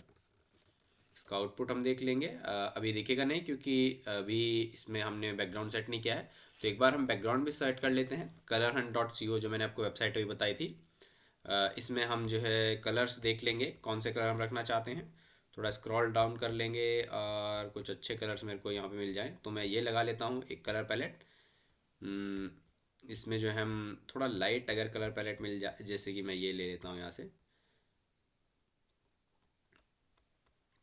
इस पर हम क्लिक कर लेंगे और क्लिक करने पे ये ओपन हो जाएगा। देन यहाँ से हमने ये कलर मैं ले लेता हूँ और पहले बॉडी को जो है बैकग्राउंड दे देते हैं। बॉडी बॉडी को जो हम बैकग्राउंड दे देंगे यहाँ से कलर, और इसके आगे हमको जो है सेपरेटर लगाना है, ये हैश सिंबल लगा दिया है। देखेंगे हम तो बॉडी का कलर जो है चेंज हो चुका है। अब यहाँ से सेकंड जो कलर है इसको हम लगा लेंगे यहाँ पे अपने कंटेनर में, या फिर थर्ड कलर को हम यहाँ पे लगा लेंगे अपने कंटेनर में, बैकग्राउंड, और पेस्ट इसको कर देंगे। जैसे पेस्ट करेंगे तो देखेंगे कि हमारे कंटेनर का कलर चेंज हो चुका है। और हाइट और विड्थ आप देख रहे होंगे, तो हाइट और विड्थ हमारी जो ज़्यादा हो चुकी है विड्थ, तो इसको भी मैं जो है 400 पिक्सल ही ले लेता हूँ। स्क्वायर हम बना लेंगे। और अब स्क्वायर बनने के बाद कंटेनर हमारा जो है डिज़ाइन हो चुका है। इसको थोड़ा हम बॉर्डर भी दे, बॉर्डर तो नहीं, बॉर्डर रेडियस हम रखेंगे पॉइंट पॉइंट नहीं 10 पिक्सल इसको देते हैं। अभी हम पिक्सल में काम कर रहे हैं, वैसे जनरली जब हम प्रोजेक्ट्स में काम करते हैं, कॉम्प्लेक्स प्रोजेक्ट्स या बड़े अच्छे प्रोजेक्ट्स में, तो हम REM में वैल्यूज़ देना प्रेफर करेंगे। तो ये भी हम देखेंगे एक वीडियो, इसके बाद हम देख रहे होंगे एडवांस CSS की, उसके बाद हम देखेंगे how to write an ideal CSS, उसमें हम ये सभी चीज़ें देख रहे होंगे। तो अभी इसको सेव करने के बाद तो ये हमारे अच्छा ब्यूटीफुल लेआउट आ चुका है। और यहाँ पर हम सबसे पहले जो है H1 को स्टाइल कर लेंगे, H1 को टेक्स्ट लाइन सेंटर हम कर लेंगे। टेक्स्ट लाइन सेंटर जो प्रॉपर्टी होती है उससे कंटेंट जो है हमारा सेंटर में आ जाता है। अभी इसको मैं देख लेता हूँ, जी हाँ ये सेंटर में आ चुका है। और इसमें थोड़ा हम पैडिंग भी लगा लेंगे, पैडिंग 20 पिक्सल, और 20 पिक्सल हम इसको टॉप से स्पेशली लेंगे बस, क्योंकि हमको टॉप से ही पैडिंग चाहिए। तो ये थोड़ा नीचे आ जाएगा। और उसके बाद अब हमारा आता है आइटम कंटेनर, जिसमें हम थोड़ी और पैडिंग लगा लेंगे, आइटम्स कंटेनर, और इसमें भी हम पैडिंग कर लेंगे 20 पिक्सल। 20 पिक्सल थोड़ा ज़्यादा। आइटम्स कंटेनर या आइटम कंटेनर मैं चेक कर लेता हूँ, जी हाँ ये आइटम कंटेनर है। तो इसको मैं जो है चेंज कर लूँगा आइटम कंटेनर में। ये एस यहाँ से हमको हटा लेना है, मेनली यही कर लेते हैं। और अब ये क्या, जी हाँ ये थोड़ा स्मॉल में ही है, तो इसको स्मॉल में ही पेस्ट कर लेते हैं यहाँ पर। पेस्ट करेंगे। अब देखेंगे ये इनके बीच में 20 पिक्सल आ चुका है, बट हमको 20 भी ज़्यादा रहेगा, तो मेरे हिसाब से 10 हम इसको कर लेते हैं। अब 10 करते हैं, देखते हैं, जी हाँ अब ये सही दिख रहा है। तो अब आइटम कंटेनर के बीच में पैडिंग भी हमने लगा ली है। तो अभी हमें क्या कर लेना है कि हमारे पास जो है आइटम कंटेनर में लेवल है, इसको हम जो है विड्थ, माफ़ कीजिएगा, लेवल हम पहले लिख लेते हैं। और इसको डिस्प्ले जो है हमको कर लेनी होगी ब्लॉक, क्योंकि हमको ये सभी जो है इसके नीचे चाहिए। अभी हमने देखा था डिस्प्ले ब्लॉक का यूज़ क्या है, तो वो अभी हमने यहाँ पे यूज़ कर लिया है कि हमको ये कंटेंट जिससे नीचे चाहिए, तो हमने यहाँ पे डिस्प्ले ब्लॉक यूज़ कर लिया है। अब हम डिस्प्ले ब्लॉक यूज़ कर रहे होंगे, और देन उसके बाद यहाँ पर थोड़ा सा पैडिंग बॉटम में हम इसमें भी लगाना चाहेंगे, जैसे 10 पिक्सल अगर इसमें भी लगाएं तो देखेंगे अब ये थोड़ा और अच्छा दिख रहा है। अब मैं जो है इनपुट की जो है विड्थ में बढ़ा लेता हूँ। विड्थ इसकी कर लेते हैं हम 100%, 100% कर लेंगे, तो मतलब ये थोड़ा फुल विड्थ एक्वायर कर लेगा, ये थोड़ा अच्छा लगेगा। अब ये थोड़ा ब्यूटीफुल यहाँ दिख रहा है। अब मैं इनपुट जो है इसकी विड्थ हमने बढ़ाई है, तो हाइट भी हम थोड़ी सी बढ़ाएंगे। 20 पिक्सल करें क्या, 20 पिक्सल में कुछ ज़्यादा बड़ी नहीं होगी, बाकी हम 30 पिक्सल इसको कर लेते हैं। 30 पिक्सल करेंगे तो अब थोड़ा और अच्छा दिख रहा है। 30 पिक्सल करने के बाद हम जो है लेवल का जो फॉन्ट है इसको भी थोड़ा बड़ा कर सकते हैं क्या, फॉन्ट साइज 15 पिक्सल। हेडिंग वैसे 15 पिक्सल, ये छोटा ही हो जाएगा, इसको मैं 20 कर लेता हूँ। और जैसे इसको 20 करते हैं अपन, तो ये थोड़ा सही दिख रहा है, बट वो लॉगिन के साथ में थोड़ा, तो CSS में आप इसी तरीके से जो है हिट एंड ट्राई भी करते हो शुरू में, और फिर आप धीरे धीरे चीज़ें जो है सीखते रहते हैं। अब इसके बाद इनपुट का थोड़ा ये बॉर्डर जो है नन कर लेंगे हम, जो बॉर्डर हमको कुछ ना दिखे, और बॉर्डर रेडियस यहाँ पर लगा लेंगे। इसको हम कर लेंगे 10 पिक्सल। 10 पिक्सल थोड़ा ज़्यादा भी हो सकता है, जी नहीं, जी हाँ, तो इसको मैं थोड़ा 5 पिक्सल कर लूँगा। अब थोड़ा ज़्यादा बेटर दिख रहा है। और इनपुट में जो है पैडिंग, पैडिंग हम यहाँ पे लगा लेंगे 20 पिक्सल की। इनपुट में अगर मैं, ओ पैडिंग नहीं, मुझे यहाँ पे मार्जिन लगाना था, थोड़ा माफ़ कीजिएगा। मार्जिन मैं यहाँ पे ऐड कर लूँगा 5 पिक्सल, और ये सारे से लग जाएगा। बट मुझे जो है मार्जिन बिल्कुल राइट से चाहिए, राइट से आएगा। तो ये आ इसलिए रहा है, थोड़ा सा मुझे विड्थ बढ़ा लेनी चाहिए अपने कंटेंट की, तो इसको मैं जो है 450 पिक्सल कर लूँगा। तो क्या है, थोड़ा बेटर दिखेगा। जी हाँ, तो अब बेटर दिख रहा है। ये मार्जिन को मैं ऐसे ही रहने देता हूँ। और अब मैं एक बार इसमें कुछ लिख कर देखता हूँ, तो ये बिल्कुल जो है बिल्कुल यहीं पर चिपका हुआ आपको दिख रहा होगा। तो इसमें थोड़ा हम पैडिंग लेफ्ट ले सकते हैं, जिससे कि हमारा जो है कंटेंट थोड़ा पैडिंग लेकर आए। लेफ्ट हम लिख लेंगे, देन पैडिंग यहाँ पर रख लेंगे 10 पिक्सल, ताकि जो हमारा कंटेंट है वो थोड़ा और अच्छे से दिख सके। फॉन्ट साइज़ इसका भी हम थोड़ा बढ़ा लेंगे। फॉन्ट साइज़ इसका भी हम रख लेंगे 15 पिक्सल, क्योंकि ऊपर जो हमारा है वो 17 है, तो ये 15 पिक्सल हमने कर लिया है।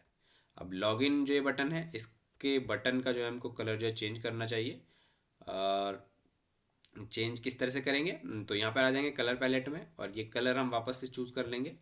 और कलर चूज़ करेंगे तो अब इनपुट हमने देखा था वहाँ पर एट्रीब्यूट सेलेक्टर, तो एट्रीब्यूट में जो है टाइप सबमिट जिसका था, या फिर एट्रीब्यूट वैल्यू जिसमें है लिखा हुआ, तो इसको मैं सेलेक्ट कर लेता हूँ, वैल्यू इक्वल्स टू ट्रू। और यहाँ पर हम कर लेंगे बैकग्राउंड कलर पेस्ट। देखेंगे तो चेंज हुआ होगा क्या? जी नहीं, मेरे को ये वैल्यू ट्रू की जगह वैल्यू रहने देना चाहिए। अब ये चेंज हो जाएगा। तो इसका जो कलर है, कलर को हम कर लेंगे वाइट। वाइट करता हूँ तो ये थोड़ा बेटर दिख रहा होगा।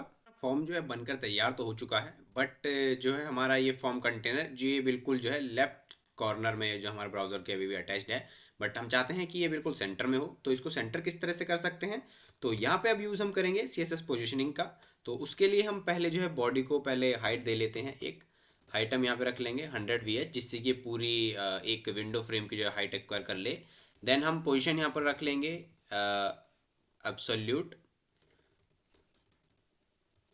और पोजीशन एब्सोल्यूट रखने के बाद हम यहाँ पर कर लेंगे टॉप से इसको भेज देंगे 50%, एंड बॉटम से भी माफ़ कीजिएगा, लेफ्ट से भी 50%, 50%, and then transform translate -50% and comma -50%। जैसे हम ये लिखते हैं तो हम देख रहे होंगे कि हमारा जो है ये पूरा फॉर्म बिल्कुल सेंटर में आ चुका है। तो इसमें मैं आपको ये पहले समझा देता हूँ कि पोजीशन हमने एब्सोल्युटली, तो ये जो है हमारे अपने नियरेस्ट एंसेस्टर, मतलब ये बॉडी के जो है बिल्कुल रिलेटिवली वर्क कर रहा है। उसके बाद हमने टॉप से 50% भेज दिया है और लेफ्ट से भी, एंड देन उसके बाद हमने ट्रांसफॉर्म प्रॉपर्टी का यूज़ किया है, जिससे कि इसको ट्रांसलेट कर दिया है -50% एंड -50%। तो इस तरीके से आप ये कोड यहाँ पर दे सकते हैं कि इतनी सी CSS से हमने क्या ब्यूटीफुल लेआउट अपना लॉगिन फॉर्म डिज़ाइन कर लिया है। और ये आपका HTML रहा, ये जो हमने पिछली वीडियो में देख ही लिया था।